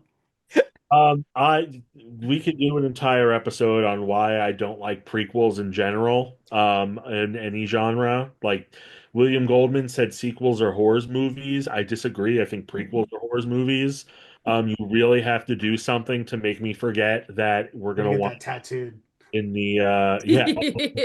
I think I think maybe that's why I liked Immaculate more, even though I think First Omen was the better made film, because First Omen just has so much baggage. And yeah, it's all there in the last 5 minutes of the film, but it's like I'm watching it and I'm like, you're doing a lot of retrofitting to try and get this into the Omen universe when you should really just make your own movie. And I feel like Immaculate is that movie without the baggage. Mm, Although I believe that they're in the same universe. To I feel me, like it. like rival churches. That's all I'm saying. I'm all for the nunverse going into or the nunsploitation going multiverse. So Yeah. um if Yeah, that's where we're heading in 2025, because why not? Godspeed. But A boo. uh Hey, heyo. Try the veal, tip your waitress. I will be here until the end of the new year when they raise the rates. So, Shannon, over to you for numero seis. All right. Number the So beast. If you speaking multiply of it speaking of thrice. wet and religious, I picked Blink Twice. Has nothing to do with religion, but whatever. But I just thought it was an interesting psychological thriller as I don't know if it hits more I don't want to say this necessarily becoming sounding too like more feministic or whatever. Is that a word? I don't know. Anyway, but it's Like the no three, rules. like the three 2024. men are going to say anything No, about Skibidi that. toilet, Yeah, no, Shannon. no, whatever you Skibidi no, said. toilet. no, yeah, no, no rules, no rules. But it's no, but it definitely like this movie, like it's not like so much happens like until the very end, but and especially there's more of a reveal too when you get there.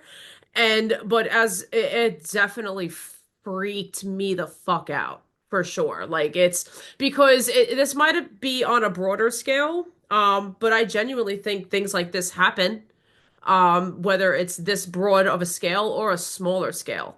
Whether these men band together and actually put something like this together where we're going to keep, everybody happy and fun and go lucky and fucking not with it and drugged and to me it's a very real problem and to see it like exacerbated to the level that it came to was very very freaky, especially the fact that they were on an island, so the whole time the whole everyone is just trapped, and it's an unsettling feeling the whole time. And for like somebody like who is like looked at as such a heartthrob type of an actor, for Channing Tatum to go to a place where I'm like I want to fucking punch him in the fuck, like I want to rip his throat out with my teeth, where I normally like him. I think he's actually a fun actor. I think he's made me laugh, like like I do genuinely like him, but he picked this role and he was unnerving. And I could appreciate when you can go there for us, you're meant to go there for a role, for the entertainment purpose, obviously. So if you can sell it and make me feel uncomfortable, clearly you did a good job of it. But yeah, it's a very unnerving film, I think, personally. Very much a foreshadowing film, giving the news of Diddy just to Oh, follow months later. Yeah, yeah. I wasn't gonna go there, but yeah, but here we are. Yep. Nothing's off limits in 2025, so might as well yeah, get ready now. it's all on the table. Yeah. Sean, Yeah. All the numero oil. seis. All right. This one's going to be Alien Romulus, directed by Fede Alvarez. I love the hell out of this movie. Saw it in the theater and just had a great popcorn day with it. Really, really thought that look, there's some parts I probably would have chosen a different um I would have chosen a different direction on some of the choices that he made, especially with the Rook character. I think it does take a lot of people out of the film, especially people that, saw and love the original. But that's okay. I could overlook that. I just thought it was a good thrill ride, great horror elements to it. I thought it was a pretty solid addition to the franchise, and I'm curious to see where they take it because they're going to make another one. I thought the acting was really, really good. I thought the leads were fantastic. So, and who doesn't love to see someone get their face split open by an additional mouth?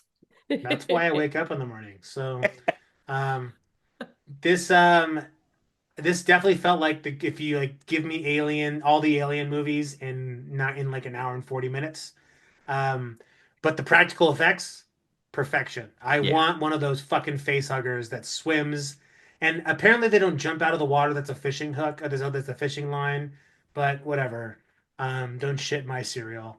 Um, Well, even the originals, it was a lot of reverse shots Yeah. to get them to land like perfectly on the face. They usually just pull it off. oh So yeah, for it's sure. so yeah, Movies so are movies are duct tape and miracles. I mean, Yeah. it's not. Even when you got money, it's Yeah. still like duct tape and fucking miracles. Like it's amazing. Sean and I This have Sean and I have a song. The magic of movie Movie making. making. yeah. We're gonna try to throw some glitter in there eventually. Guys, our album drops tomorrow. Send the SoundCloud link. It only Lol. drops in the Philippines. I'm sorry, Matt. Well, thank goodness. I only listen to Filipino music. So,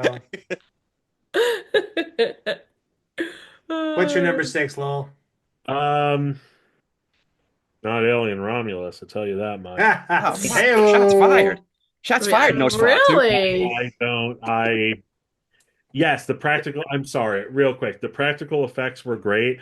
I'm not a huge Aliens fan. I really like them, but I just found myself going, this movie doesn't have to exist, and it's sort of forcing itself to exist this is a really nerdy reasoning, but I'm like, wait a minute, you're completely changing what we know about the alien universe just to tell a film that doesn't impact Alien or aliens and comes between them at all. I don't mind if you do a film between them to tell its own story. I don't even mind about the Rook character. Fine, whatever.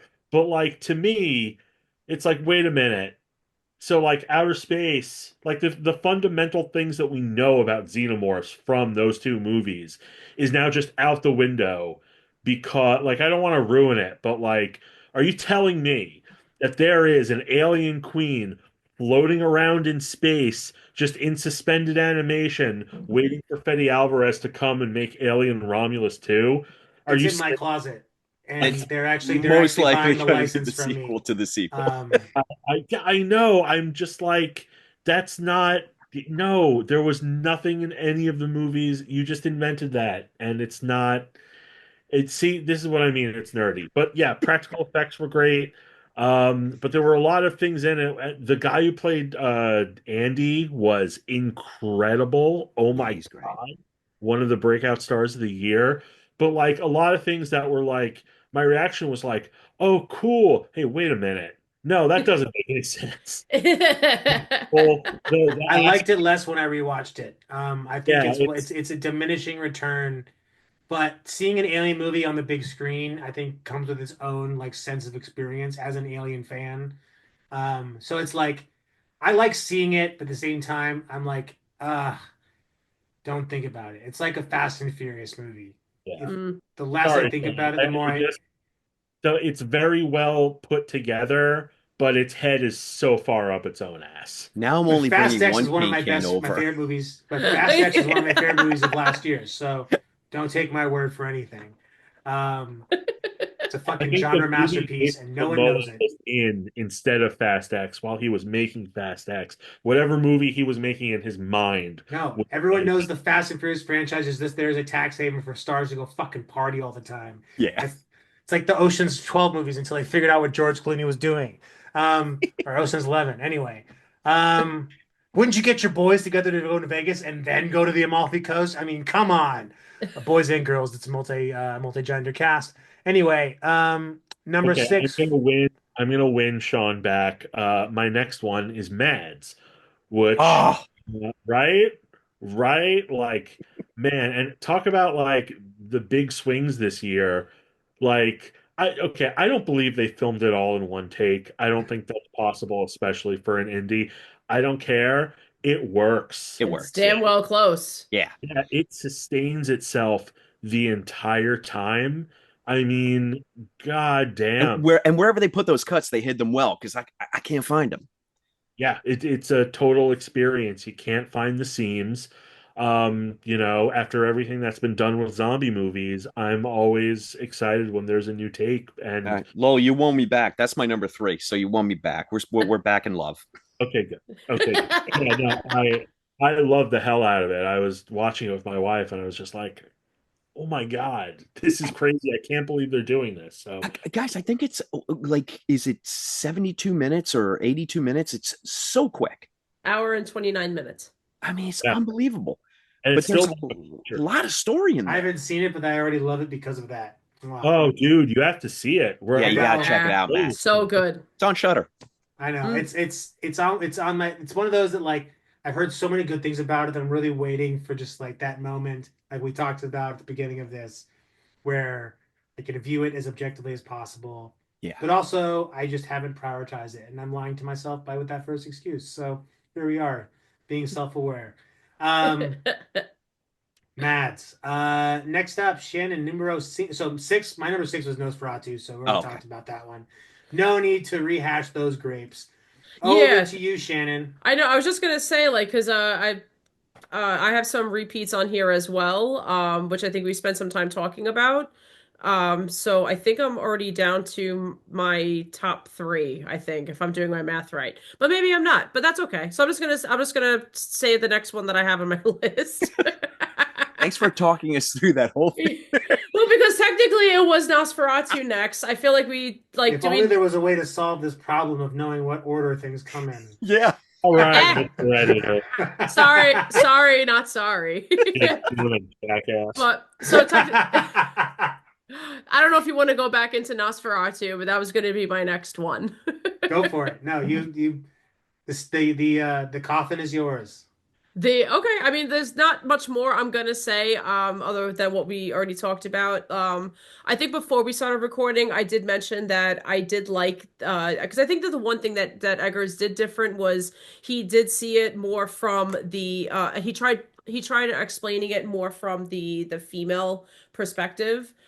So it does. That's why it focuses on Lily Rose Depp a lot more. Ellen, I think her name was, and because I think like it was she was like the girl, like the wife was always just like the object that Nosferatu was infatuated with, whether he was in love or whether he just wanted something to control, because she was so melancholy, she seemed easily controlled, and maybe some people actually kind of get off on that and convince themselves they're in love, but that's a whole nother fucking conversation. But either way, perspective.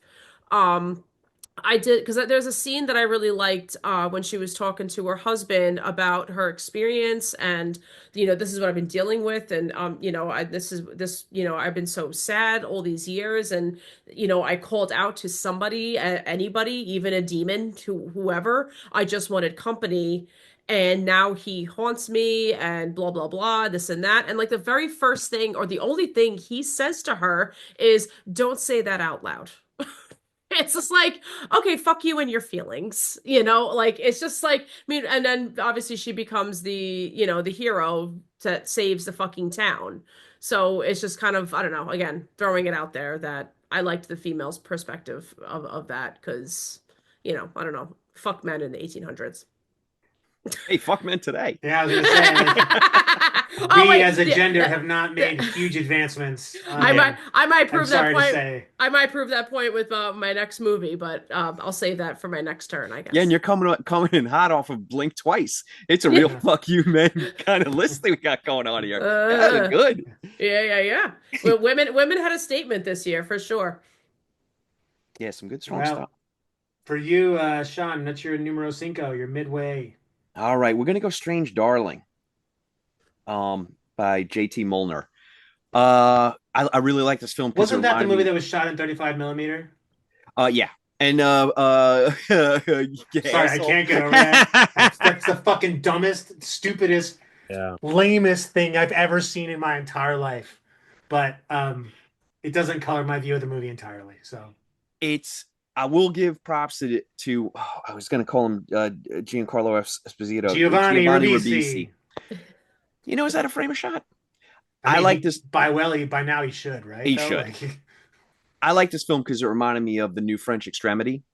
It didn't necessarily go there like they do, but I got that vibe from it, so I had fun with it. I like the disjointed way they cut the film together, and it's quick and it's pretty nasty and nihilistic. I liked it. Yeah, I like this one a lot. this was one I crammed for the end of the year, and it did not make my list. It won me over by the end, but it's the same problem I have with Osgood Perkins. Just tell the fucking story. Don't make me solve a fucking puzzle. Tell the fucking story. Oh no, Um, you're really not gonna like my number four. no, it's okay because I actually bumped Long Legs up an entire star upon a rewatch, which is why we should go back and rewatch movies. Um, Us uh, Perkins is how Lowell and I fell in love. yeah, I know. I'm sure I'll be the enemy of the state by the end of this fucking recording with some of my choices, but Wait, Matt. But are you even just a tiny bit excited for the monkey? no, because it's going to be a Satan movie again, because all he does is hail Satan in every single one of his movies. Oh, see, Um, now I And need that in my what's life. wrong with that? Nothing. It's just like we're not going to get into this now. There's a lot. I have so many thoughts on this. It's not that I dislike his movies as much as it's like you're not as clever as you think you are. I'll give Um, you that. and That's fair. and your head is getting pretty close to your taint. So knock it off. But anyway, I don't want to go there. So Lowell, over to you for number five. Well, fuck you. I'm going there. Long legs. Lowell's Let's the do this. disruptor this podcast. Though I would argue that Robert Eggers' head is closer to his taint than Oz Perkins. Maybe They're both Close. sniffing pubic okay. hairs on the asshole. Close, Let's just yeah. put it that They're way. neck and taint. I get it. Whatever. And I so is don't think Ari. So they're all sitting there fucking tongue punching ball sacks um, of genre film. exactly. Um, I don't think this was the film that most people expected it to be, but I don't care because I dug the shit out of it. You do kind of have to step back and examine it once it's over, and definitely watch it more than once, I think, to really get the full picture. And I mean, you can say there are some plot holes, but I kind of feel like he's telling you everything that he wants to tell you. And like, it's just Nicolas Cage got the assignment. He's not here for a long time. He's here for a good time. Everyone's pretty stellar. Hmm. Oh, everyone's talking about like Michael Monroe and Nicolas Cage, but Alicia Witt Alicia Witt. steals that movie from under absolutely everyone, and I just love that like it's Nicolas Cage was Dracula last year, and now he's basically Renfield. Like Yeah. it's not even really about him. It is like a Hail Satan movie. And I just imagine Satan going to a bar in hell and telling the story of Longlegs to be like, "You'll never believe what I just did to this chick." You're gonna love it. I made him make dolls Yeah. like a jerk. Yeah, can't. Who okay. makes fucking dolls? The It middle isn't a ball pedophile. I bought it. I enjoyed it. Osgood Perkins still has me. Blackcoat's Daughter, I think is still his best movie, but he's got my money.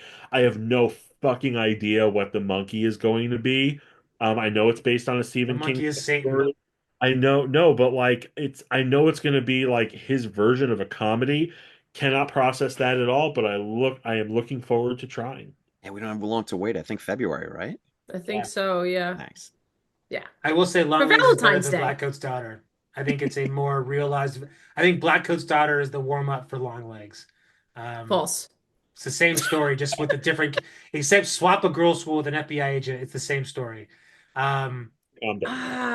Ah, but I'm in the minority here. Yeah. So, I um, disagree with that wholeheartedly. it's okay. It's okay. Good I know. performances can carry a film.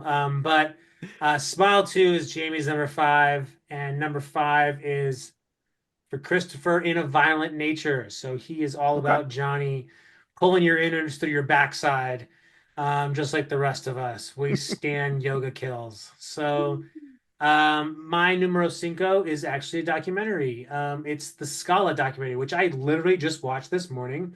Oh, And holy shit. So I chew up like documentaries, just like, you know, insert drug analogy here or whatever, some sort of Yes. obsessive analogy. And I actually was part of the original like fund crowdfunding that put out this massive tome that this Scala book was about essentially a history of this. What if you were to take all of 42nd Street and put it into one location that happened to be a theater slash punk venue? That was the Scala Theater.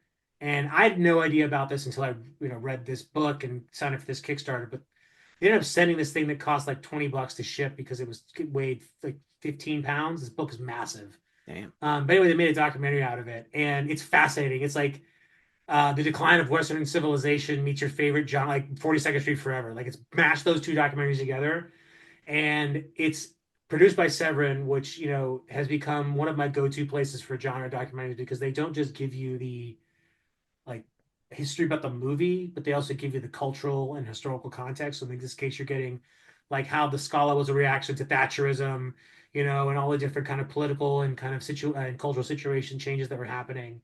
So high recommend. And not to mention this thing, I know this sounds like an advertisement, but I swear it's not. It's just a really good movie. The disc itself is a 3 disc set, and the first disc has the movie, which is 96 minutes. The rest of it is like just on the first disc. It's got at least like 5 hours of extra features. Then there's two feature-length documentaries on another disc. One of them about the Exhumed Splatterfest, which apparently was an absolute nightmare, like a thing that just it's a great documentary. But there's just three discs full of fucking short films and full-length documentaries Damn. about the Scala. So if you consider yourself a fan of just like the history of genre cinema and culture that surrounds it, I cannot stress this enough. This is a must own. Oh, I gotta check that out. That sounds Wow. Just awesome. called Scala. Um, and there's like a long, like kind of, huh? Skala. Scala. Okay. Outstanding documentary. It was released last year, or sorry, it was debuted last year, but it got its official release this year. So that's my cheat code for this year. So Shannon, we're getting into our top lists. I know you've already divulged quite a few. Yeah. Do you want to hold on to your last two, or do you want to divulge one now? Where are the The vibes sending you? yeah, I mean unless you want me to like to yeah, you know what? No, that's fine. I'll hold on to it. That's okay. All right, all 'Cause right. I know we've taken up a lot of time already, so I'll hold on to it. Well, I just want to make sure we get our twos. I don't want us all to have something to say about our top threes at least. Sean, where are Yeah, you going with your top four? my top two I'm excited about. M- So yeah, I'll My wait. 4 and 3 we did. 4 was Long Legs and 3 was Mads. So I'll hold right now. So I have my top two. So Lowell. All right, Lowell. I have my top three. Well, not top three because there's no order, but three left. Haha. Uh, I get so, You left them there for a reason. Just yeah. saying. So I mentioned previously one of the films I saw towards the beginning of the year, which I thought was a good bellwether for where horror would go, in 2024 is Out of Darkness, Mm. which is a really creative indie. It's like they call it Stone Age horror. It's basically about like early humans traveling to like a new land and are maybe encountering something out there in the Stygian darkness, and it's just shot really well. The ending is just really emotional and crazy, and I was not expecting it, but it got me, and I dug the hell out of it. Yeah, it's a good movie. I'm gonna add that to my list. This is one again that I need to see. I feel like I dig it. But yeah, it just came out since the beginning of the year. So we're going to it's next up on Jamie's list is this is did I mention Terrifier 3 for her yet? Nope. No. No, Terrifier 3. I think I just mentioned Smile 2 before, didn't I? Yes. You So did. Terrifier 3 Yeah. and Smile 2 are on our list. Then Christopher had Long Legs, and Terrifier 3 is his number 4. Uh-huh. Side diversion. Um, my wife was interested in watching Terrifier 3 on Christmas Eve, so we watched it. How'd that go? Um, um, my wife has a very strange rating system. She uses a 0 to 10 scale, but she only uses 3 ratings on it. It's a 0, a 5, or a 10. There's no in between of those. Okay. I asked her why she doesn't use a 3 point. She just looks at me like she wants a divorce, so I don't ask more questions. But Sounds fair.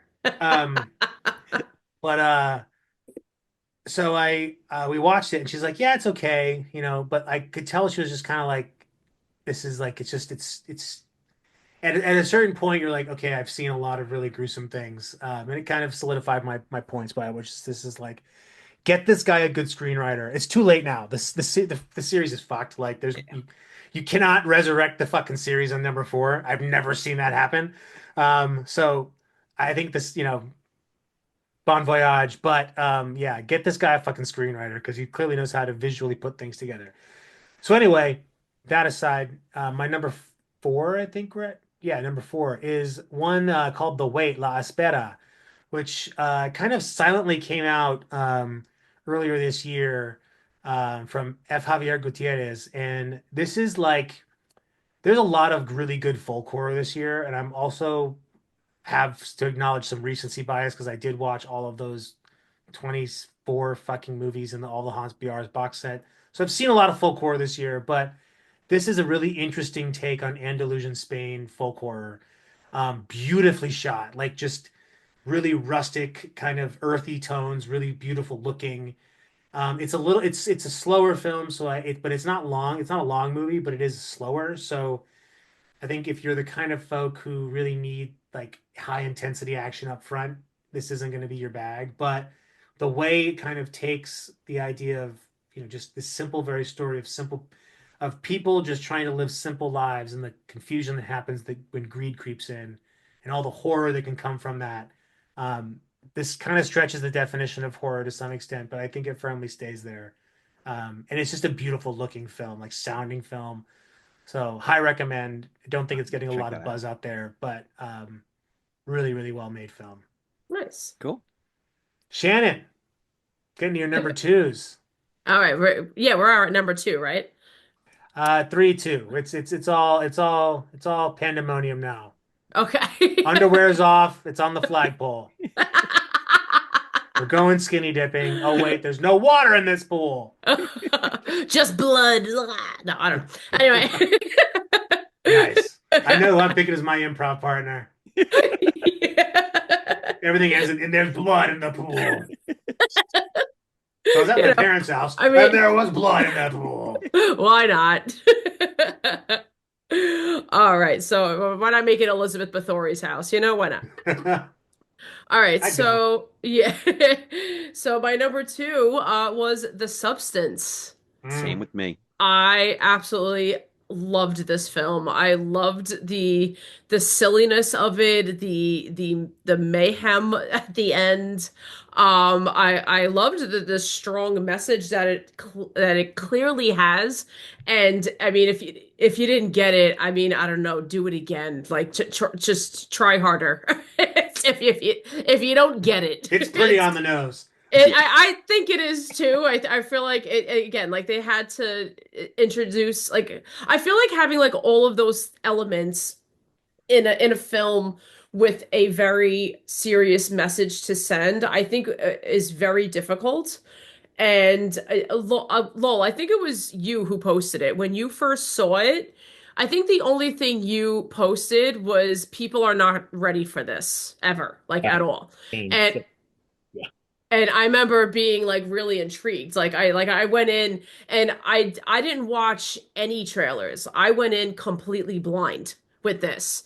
And the So trailers did not tell you fuck all. Yeah. No. Like, they And didn't tell you much? Okay. All right. Well, I mean, that's good. well, they That's told you cool. enough to if you were marginally interested, it was enough to get you interested.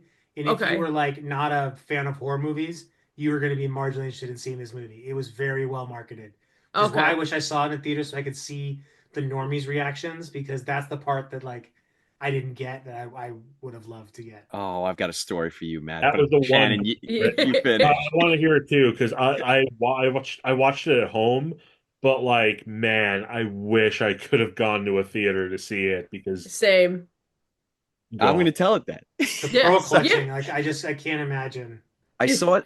I saw it in the theater, and two stories actually. So first, I went to see it alone, and I got my seat and I got my popcorn, my soda. Is two nice women sit next to me, and one of them brought a cellophane bag full of food.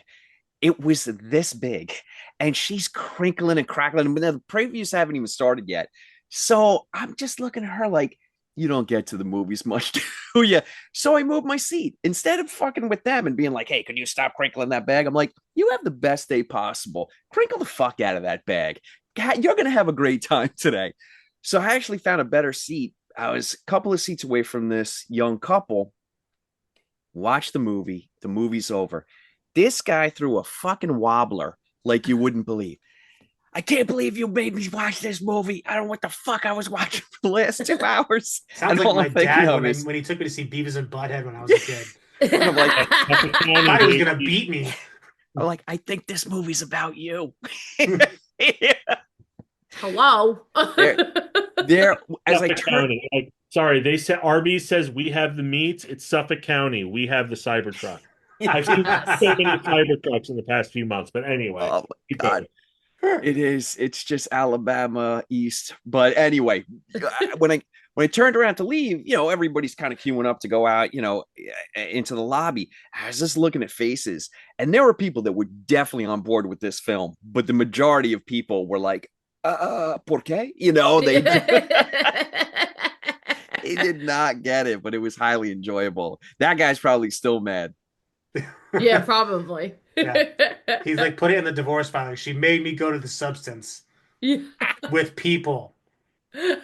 Who could see me Yeah. in my reactions. And that's all you think about when people leave like that. You're like, what was keeping you for 2 hours? Like, it's obviously Right? wasn't for Yeah. you. Yeah. When was the moment that you're Demi like, Moore fuck? is very attractive. She's magnetic in that movie. So Yeah. even if you wanted to leave, you're like, I gotta see what happens to her. I mean, especially in the third act. I mean, come yeah. on. Monster Elizabeth Sue is just I would ask her to the prom. But so Sean, what is your number 3 for 2024? Well, so my 4, 3, and 2 was Longlegs, Mads, and the Substance. So I'm just down to my number 1, and I'll sit on that until we Wait, so catch do you have up. something more to say about the substance? I mean, is there Oh, I Jesus, it's one of the well, we were talking about the first Omen was so highly stylized and the imagery was fantastic. I mean, then the Substance comes along and it's like, hold my beer. Some of the shots in this movie and just the vibe of it, the feel of it, the score, everything works perfectly. The 1980s neon aesthetic, it's just, and I love sunshine horror. I just really love sunshine horror. So, the more off the wall it got, and the fact that, you know, you're talking about a film where the main character it's Dr. Jekyll and Mr. Hyde. Sorry, it's Mrs. Jekyll and Mrs. Hyde. And how they just He's still a doctor. Excuse me. Yeah. sorry, you're right, Lowell. Doctors, Holy, Tony. holy shit, I just canceled myself. Oh no. we hardly knew him? He barely got to taste 2025's taint. Yeah. It was so close. Yeah. But the fact Just how like they Ari did- Aster and Robert Eggers are right there up there. Who else is near that butthole? Who was the other person we were talking about? Okay, Eggers, Oster, and Perkins. They're with Yeah, Dennis. Perkins. They're with Dennis Quaid's character in the Substance Yeah, right just now. chomping down shrimp with yellow-colored smoker's teeth. Yeah. How Talk do you about an image I'll never forget. Oh yeah, with all the juice just fit. and how about the fact that Ray Liotta, the poor son of a bitch, was supposed to have that part until he. You know what? Thank unfortunately God he passed did away. because that would be an awful last part to have him Yeah. around to defend. Like, Yeah. especially you because dodged the Ray bullet. Liotta is kind of like we like to mourn our people that die, but Go Ray out with Liotta was not a really great guy. Yeah. So And I already think that Dennis Quaid is a POS, so this just Yeah. added to it. So yeah, it just he- made It Yeah. lines up. It checks out. Yeah. Lowell, what's your number three? Well, I only have two more. Jesus, Well, this actually, what has happened? technically one more, but I just want to add on to the substance. It's one of the few movies where you're watching it and you go, "Oh my God, this is still going," and that's not a bad thing. Yeah. Yeah. Yeah. Just Yeah. keep going, and you're like, how is this possibly going to get worse or top itself? And then it does. Yeah. And then it just like I liked the director's first movie, Revenge. I thought it was fine. I didn't think there was It was anything okay. detrimental about Oh, I it. liked I it. don't know how she got from there to here. Hmm. Like Oh, it's I see it. Oh, fascinating. I mean, I see it, I guess, like conceptually, but maybe not like technically. I don't know. Maybe I have But to you watch feel that. like you're missing a movie in between. I get your point. Yeah, Yeah. it's there like was a Yeah. lot of time between those two movies. To do that, Revenge came out in like 2017 or 2018. Yeah. That came Mm. out a like while ago. Yeah. it's like a Get Out to Us. Like the jump from Get Out to Us is so huge. It's like, at least Cameron made The Abyss before he made a few movies between Terminator and Terminator 2. This one was just like, nope, we're going right to liquid I mean, he metal. made Aliens in between there, so that's a pretty. Yeah. Um, but I do I yes. And Substance is number two on my list. My fear is that we're gonna don't take Coralie from us. Like no, like Okay. Don't give her a Marvel don't movie. give her don't give her Yeah. a I don't think goddamn she'd Marvel take it. movie. No. I don't know. That's a lot of fucking money. Like Yeah, it's a lot of money. that's listen, I will do if someone offered me a Marvel movie and I had just made a really kick-ass horror movie, I would take it because the money and you say I can make a Marvel movie. Now, will I fail because of this possibly in my career? Maybe, but I will have enough in an IRA and different counts at that point to not give a fuck. I'll go fund my own weird movie. Me and Yeah. Fred Bogle make August There you Underground go. 2024 or some shit. But There you go. Right. I would love to see a Fede Alvarez MCU movie. Like I'd love to see Fede Alvarez's Venom to go with Sam Raimi's yeah, Spider-Man. well, maybe we can Mm. give them like the Mm. horror. Like maybe we should think about aligning genre filmmakers with genre comics. I don't know, wild idea, but um, anyway, we're getting off topic. Not the One thing worst idea. not the Yeah. worst idea, right? What I will add to the substance conversation is this: is that I think some of the criticism about how much it is kind of homaging I don't want to say are valid, but I hear the people that are worried about that kind of thing. What I would say is your favorite filmmaker does that same shit too. Every Mm. Quentin Tarantino fucking movie is an homage to movies that came out before it. Yeah. I think what Coralie has done is she's proven that you can make style. Like I really like the Neon Demon, but the thing that the Neon Demon suffers from the most is like the weight of its own artistic asshole. Whereas like this movie clearly knows how to balance the art with the transgression so harmoniously that it makes it palatable for people to watch street trash. She basically fucking catfished everyone into watching street trash. Yeah. She Brennan Lauder movie, and it's going to yeah, be Oscar nominations. I don't think it'll win it's not anything, gonna win. But it'll but be there, yeah.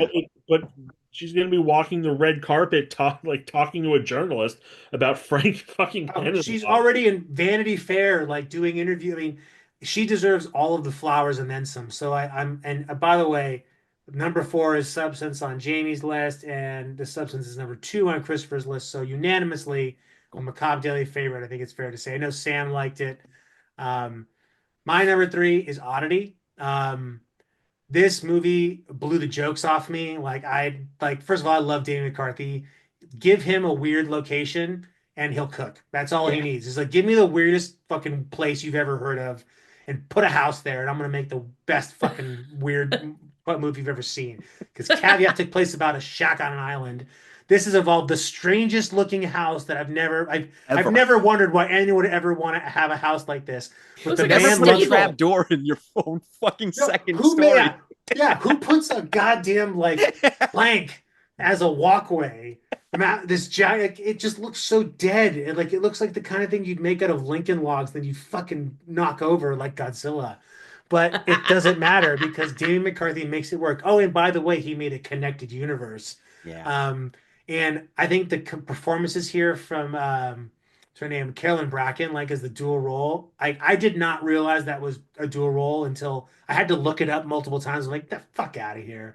Um, and there's so many great, like creepy, but also genuinely funny moments, like right next to each other. Like the scene in the trailer where she's looking through the peephole and having the conversation. That's a genuinely scary moment, but it's also fucking hilarious because of like the reality of like her, the way she reacts to the conversation. And I love Oddity. I think it's just a stupendous movie. I think it represents the kind of things that I love about it's like phantasm logic to me. It's like don't think about this like the movie doesn't make sense because it doesn't have any established rules. And that's what I love about Oddity is that there are no rules. Like it exists in kind of this lawless sense where everything makes sense because it's so simple. It's like, oh, we stick these. I don't care whatever those things were in the head. You know what? But that scene, putting those fingers in there, be goddamn if my Yeah. butthole wasn't fucking crunching out diamonds. Like Jesus. Um, and who brings a fucking like the comedy of bringing a giant like deformed sex doll Yeah. to Mm. your ex like your ex-in-laws by your sister's marriage. The Long Walk to Water. Yeah, yeah, It's yeah, so like it it's Demon one Brothers way of putting it. like how do we make this like it's like there's a great story I heard about Jack Nicholson that was on like the set of The Departed where he's like I never got this far because I was a great writer and we took a scene he's like it could end there or and he would keep expanding upon this and getting weirder and weirder and that's kind of what Oddity is. It's like what happens if we just go a little bit weird? Let's go a little bit weirder. So anyway, I think I've arrived by how much I love that movie. So yeah, that's my number three. I think we're all number twos, number ones at this point. So am I the only one that has a number two left? I think Actually, so. Substance was my number two, so I talked about that one. So we're all number Oh, one. hooray. Um, just to make a couple notes, Jamie had Late Night with the Devil on her list, as well Okay. as Long Legs in the second and third spot, respectively. And then Christopher had The Substance at number two and VHS Beyond at number three, making a high up, aiming high for the top there. Love to see the anthology horror there. So Shannon, drum roll, please. What is the film Ooh. that you've left to last to say, which isn't in any sort of order, Is it pretty much? but you've somehow left it to the end? Yeah. Yeah, because here's my list, and how did I read them? I went like this. Yeah, it's a cherry. It's an exercise in last minute decision making, which would make me have a nervous reaction. You're giving me so much anxiety about when you do your taxes. I can't. I just have so much anxiety right now. I usually always get money back. So, I thought you were going to say I have not paid them ever. Thanks a lot, Nixon. And there may be a warrant out for my arrest. Anyway, so I'm gonna go with Heretic. Ooh. I really enjoyed this shit out of this film. It was wildly different, especially with like when you go into like religious horror, like we kind of mentioned it before. So Immaculate and the First Omen did not make my list. I did maybe was a little bit spoiled because I sat home sick and I didn't get a chance to see them in the theaters, but I was homesick and laid on the couch and just watched like 4 hours of movies. And I actually watched them back to back. Psychosexual nun drama when you're sick. That sounds like a really great way to go on a Robitussin trip. Seriously. Nuns are horny as fuck. What the hell? I'm gonna watch Ken Russell's The Devils right now. It's got to be cleared up. So, so yeah, I literally watched those two movies back to back, and I'm like, I just watched the same fucking movie. Like it's so, and then I broke it up with Lisa Frankenstein, which I'll do as an honorary mention because I did really like that film. Just another fun one that came out, but Heretic, like it introduces it more psychologically. It was the dialogue itself is very thought-provoking and I just loved every moment of it. Hugh Grant is a character in itself, like not just a movie, but a character in itself. I want to break him down. More so maybe, maybe in another episode, nudge nudge wink wink Sean. Uh because as like I'm into, like, I love true crime, and so now like he has a serial killer aspect to him, and that I want to break that down even more so, because to me he was very very interesting in how he wanted to, I kind of see this as he wanted to play, how he wanted to play with his victims a bit. Even though again it's not really a true crime film, but it kind of is.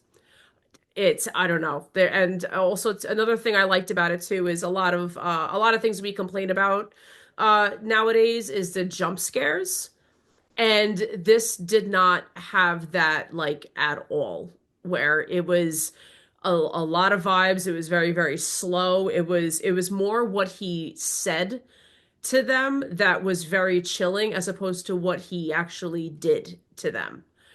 And it was wildly wildly different. And yeah, I could probably keep going forever, so I'm just gonna stop talking because I'm just gonna Love it. keep going. It's gonna keep going. Well, Heretic for your number one spot. Love to see it. Um, get that blueberry pie candle, as I see they've been selling. Because never miss a good chance of marketing. Spaceballs told us that. Hmm. Sean O'Connor. What? Mine was I think I know Oddity. what your number. Yeah, I was gonna say. I feel like that's the only one left. Yeah. As much as I've been stalking your social media accounts, I feel like this you're into this really weird hammer horror shit. So Well, I mean, come on, man. Folk horror. It's like a insanely funny, terrifying Grimm's fairy tale where everybody pretty much gets their comeuppance. Even the ones that lean more innocent, everybody pays a price. But we talked enough about Oddity. It's my number one film. I love it. But I let me just take a second just to shout out some Irish horror, which has been strong. I mean, international horror has been strong just forever. Irish horror is having a moment though. So you got You're Not My Mother, A Dark Song, oh, Caveat, Dark which we Song, so mentioned. good. Um, The Hole in the Ground. Grabbers is a funny ass horror comedy. So is a film called Extraordinary. If you guys have never seen Extraordinary, it's fucking hilarious and it's really heartfelt. Sea Fever was great. There's just a lot of good, solid horror coming out of Ireland, and it definitely leans into the folk, but give it a shot. Google it. Yeah, Good. there was a movie that came out. Giggle. I think it was last year. It was about the red coats. I think they're called or something like that. The little Oh, there's something. Yeah, I what are the name of those little typing like in I knew the title, but I like there's something out there or something. God, Oh what? yeah, yeah, yeah yeah, yeah, yeah. And you have to put like a plate of food out to yeah yeah satisfy yeah them, and they forget to do it one night. yeah. Oh, I can't remember the name of it. That Uh, was such a weird little movie. And I dug the shit out of it. And yeah, David McCarthy. I almost don't want him to get. I know this sounds like I'm I'm holding him back, but I don't think I want him to make like a studio No, big we budget want at least movie. like five more of these Yeah, smaller but I want someone to films. give him like an old school Hollywood contract deal where it's like make five movies. What is it Yeah, called? unwelcome. Yeah, that's unwell. what it is. Like, but I want to like give him like a contract deal, like make five movies, whatever you want, just five movies. You're contracted five movies. We're gonna give you 5 million for each movie, and like go fucking crazy. Well, But doesn't it feel like he's creating like a you have the connected universe, but it also feels like he's almost like Christopher Guest, where he's creating a bit of an ensemble with the yeah, actors that he's using because there's a little bit of overlap. I hope to see more of them in the third. I'm hoping for another third in this universe, but we'll see. oh, I will see anything that's got his name on it. Hell yeah. Um, so Lowell, what is your number one movie of the year? I cannot go on record as saying this is my number one because I might get arrested. Fine.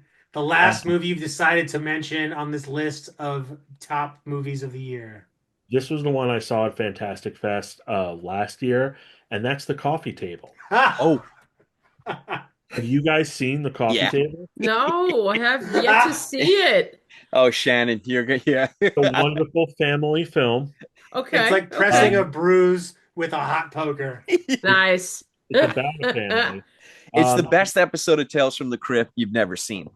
Ah, okay. it's I don't it's not the best dark comedy I've ever seen, but it is the darkest comedy I've ever seen. Um, go I you know I'm not big on giving trigger warnings before films, but honestly I think this is one of the few films where Maybe.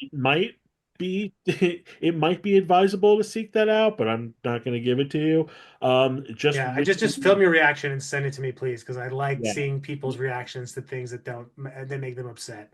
Yeah, Oh, I always say my line with people because I like the rest of us, I watch a lot of horror, and I joke that like at any given moment, I can recommend a horror movie to a civilian that will make them never want to speak to me ever again.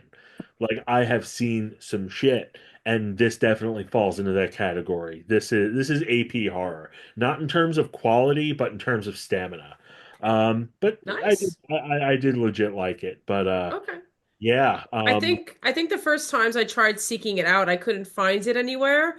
So now I'm seeing it's so technically it's a 2022 film. It's a Spanish film. Yeah, yeah, yeah. Okay, it so now was it's it now was on made in Tubi. 2022, It's on released in Tubi. 20.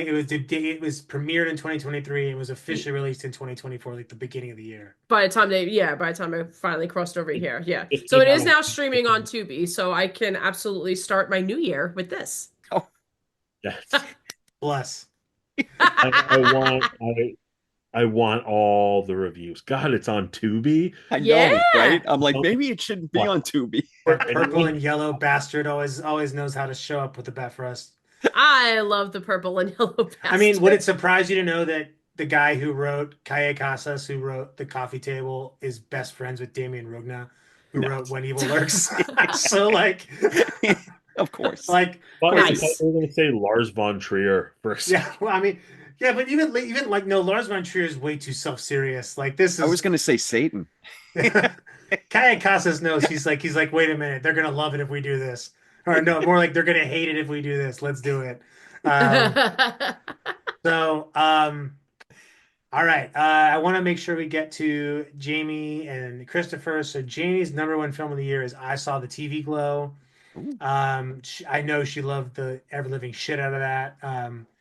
And as Lowell already mentioned, it is a fan. I do believe it is a horror film. I think we've seen, if nothing else this year, the what is a horror film has certainly become a little bit broader, but at the same time, almost more specific too. So, hmm.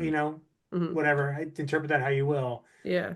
Christopher's number one. I did not see this one coming. So for context, I know Christopher loves Terrifier 3, saw it low on his list, but Abigail was his number one movie. Wow. Wow. So Okay. Christopher was all about Abigail. Nice. Um, and my number one, Exuma. Oh man, gotta fucking Holy see this movie. shit.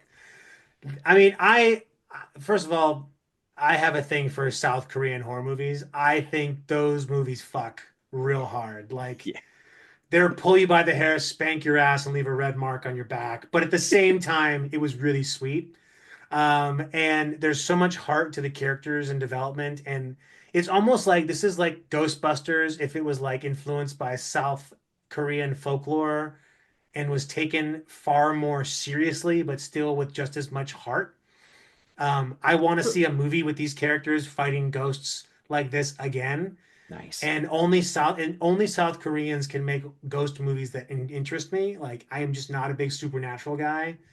But the one thing I will say is that as someone who is an ardent defender of the 90-minute film and believes that it is should be the default and not the exception to films these days, it is long. This is long. It's 2 hours and 15, I think. Yeah. It does not. If you've seen The Wailing, it has a similar kind of pacing. So if Oh, you're it's one of familiar my with favorite movies. yeah, so it has this kind of like continuous things are told to you, and there's almost two movies here smashed into one, but at the same time, it's just I can't imagine separating them. So I really like this, and uh, I can't wait to watch it again at some point. I'm gonna let it rest. It's one of those things like it's just because it's not like deep themes, like it's not like there's a lot to it has things to say, but at the same time, I'm not South Oh, Korean, so I don't yes. fully understand them. Okay. Uh, but god damn, this movie just fucking rocks. And Can't wait the to watch. horror, like they don't fuck around when it comes to the gore. And I think that's why I like Asian ghost movies, supernatural movies in particular, because they're ghost like they're gory ghosts. You know, ours are Yeah. like, oh, knock a painting off the wall. There's like, I'm gonna bleed out my anus and my eyeballs in front of you. Or I'm gonna bleed out your anus and eyeballs in Yeah, front of you. yeah. You know? I'm gonna make you shit a pile of vomit, diarrhea, blood. It's like, yes, fuck yes. And then make you bathe in it. Yeah. Yeah, and then we're gonna make it really funny. Who's gonna have like some South Korean detective who's bumbling, but really heartfelt and charming. I don't know. Matt, you nailed Exhuma's it though. amazing. South Korean horror does a great thing where they do take two movies.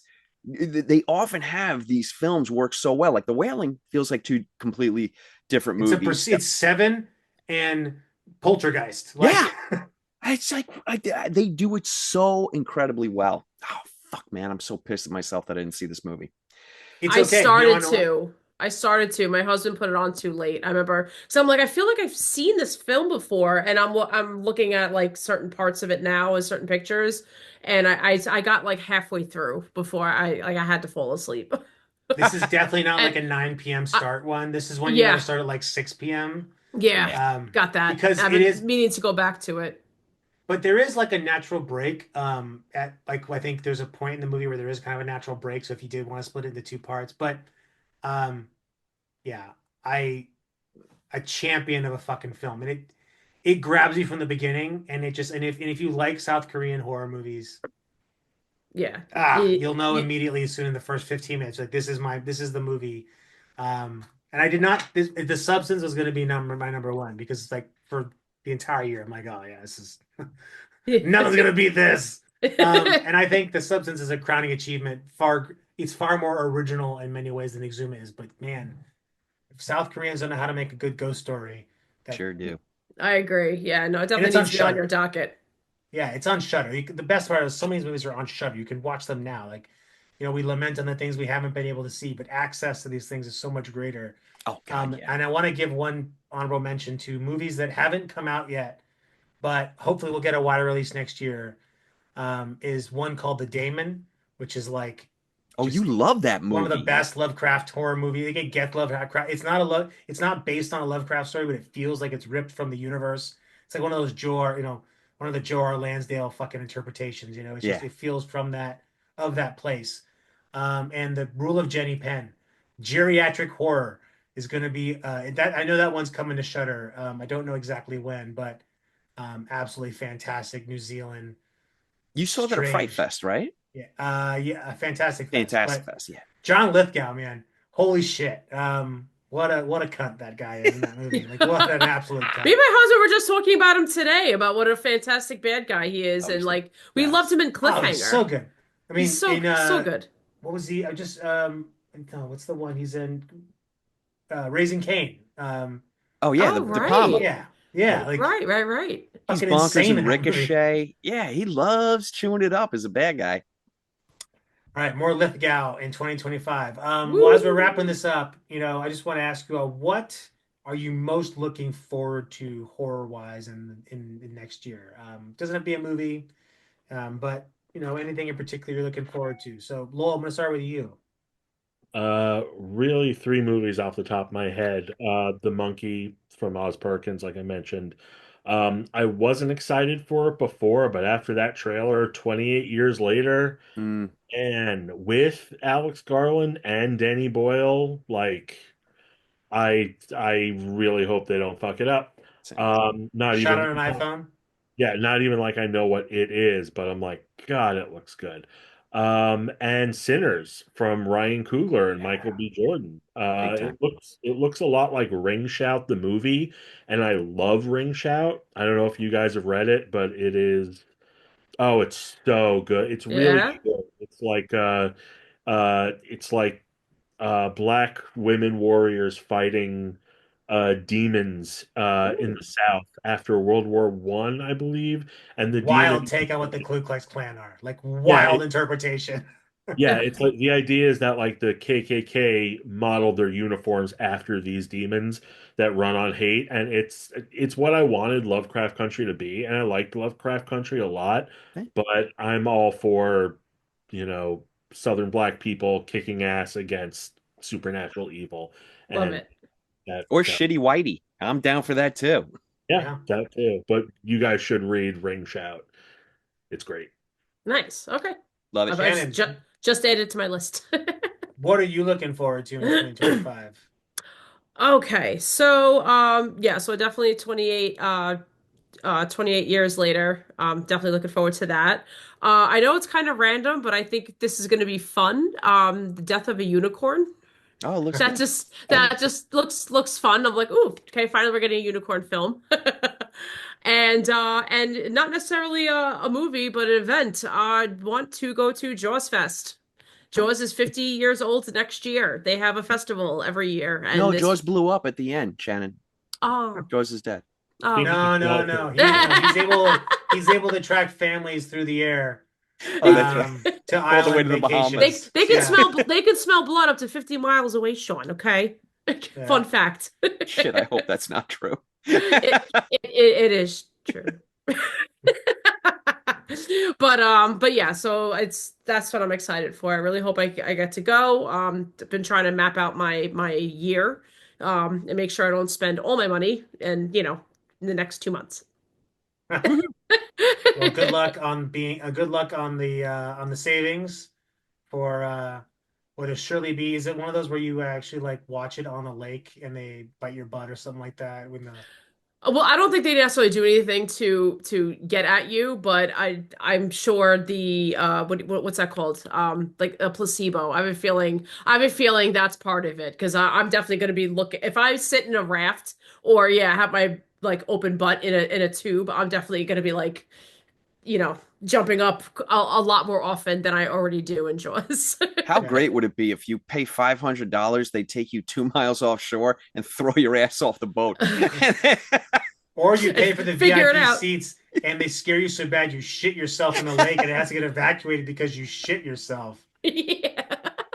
That would be embarrassing. That's definitely never happened to anyone on this recording before. Um, We'll see when we do our anyway, 2025 recap. I want that story. John, All right, as far what as you gives guys you a mentioned some raging fantastic, horror hard on for 2025? you all mentioned some great movies that I'm looking forward to. I'm really looking forward to The Wolf Man. Don't have long to wait for it. Lovely Winnell's take on The Invisible Man. So excited to see what happens here. Trailer looks really good. But on the Macabre Daily side, I am so excited to just crush more articles, just have fun and get a million views this year. We're going to hit Yeah. a million. Believe Yay. it. I believe I'm it. I'm convinced you don't sleep, Sean. You never see me in sunlight. Yeah. Hey. Yeah. Um, I don't know. I don't know if I'm super excited for any movies per se. Um, but I'm a huge fan of the video game Doom. I have wicked ADHD, and playing that video game makes me feel like I can do anything because it's so focused on dopamine injections right to your fucking skull. So they have a new game coming out. And I can't wait to play it because I'm sure it's going to be a combination of absolutely disgusting violence, and really crunchy heavy metal music. So, That's all yeah. that's all we could ask for. I mean, God damn right. Oh my right? God. I Very told my simple. wife, I'm like, whenever I run out of my medication, just put me in front of this thing and ask me questions, and I'll be fucking good. I'll just keep You'll going. you'll be fine. Yeah, I turn into fucking Raymond from Rain Man. Just, drop toothpicks and I will fucking count. So anyway, 2024, a pretty great year for horror, I would say. I think we all would agree. It was hard to make these lists. There's a lot of good movies that didn't make it. Movies like Broken Bird, St. Clair, You Are Not Me, heaps of movies that came out of the festival circuit. So keep watching more horror movies in 2025. But before we end this, Sean, Shannon, do you want to plug anything in? Anything to where can people we find you? Where can they You can harass you? find us. Well, Shannon, give your socials, then I'll give mine. The yeah, no, we're so Blood Guts and Paper Cuts. yeah, we're all at Blood, Guts, and Paper Cuts on Instagram. We put all our links on there. You can listen to us on Spotify, Apple, Google. You can watch us on YouTube if you want to see our adorable little faces. Um, so all the links are in there. And you can find me. Sometimes I do a little quick little post reviews. Because I don't know, I'm not too big on selfies and I don't like to talk about politics. So what else am I going to use my social media for? So it's some little movie reviews and mainly pictures and videos of my dog. So, that's at Shannon von Bushman. Woo, it's very good. Yeah, yeah. I'm at Sean OC32. You can find all the Blood, Guts, and Paper Cuts content there, as well as Macabre Daily. And yeah, I mean, just really looking forward to 2025 and being creative as possible. That's what it's all about. Awesome. Lowell, For any sure. parting words for 2024? Glad it's over. I'm I'm ready for a new year. Great movies, but no, I'm done. Bye. Yeah, Buddy. I heard someone say that 2024 was like being awake during surgery. Um, Dear I don't Lord. know if I fully agree, but because that's a privilege some people pay for. But Yeah.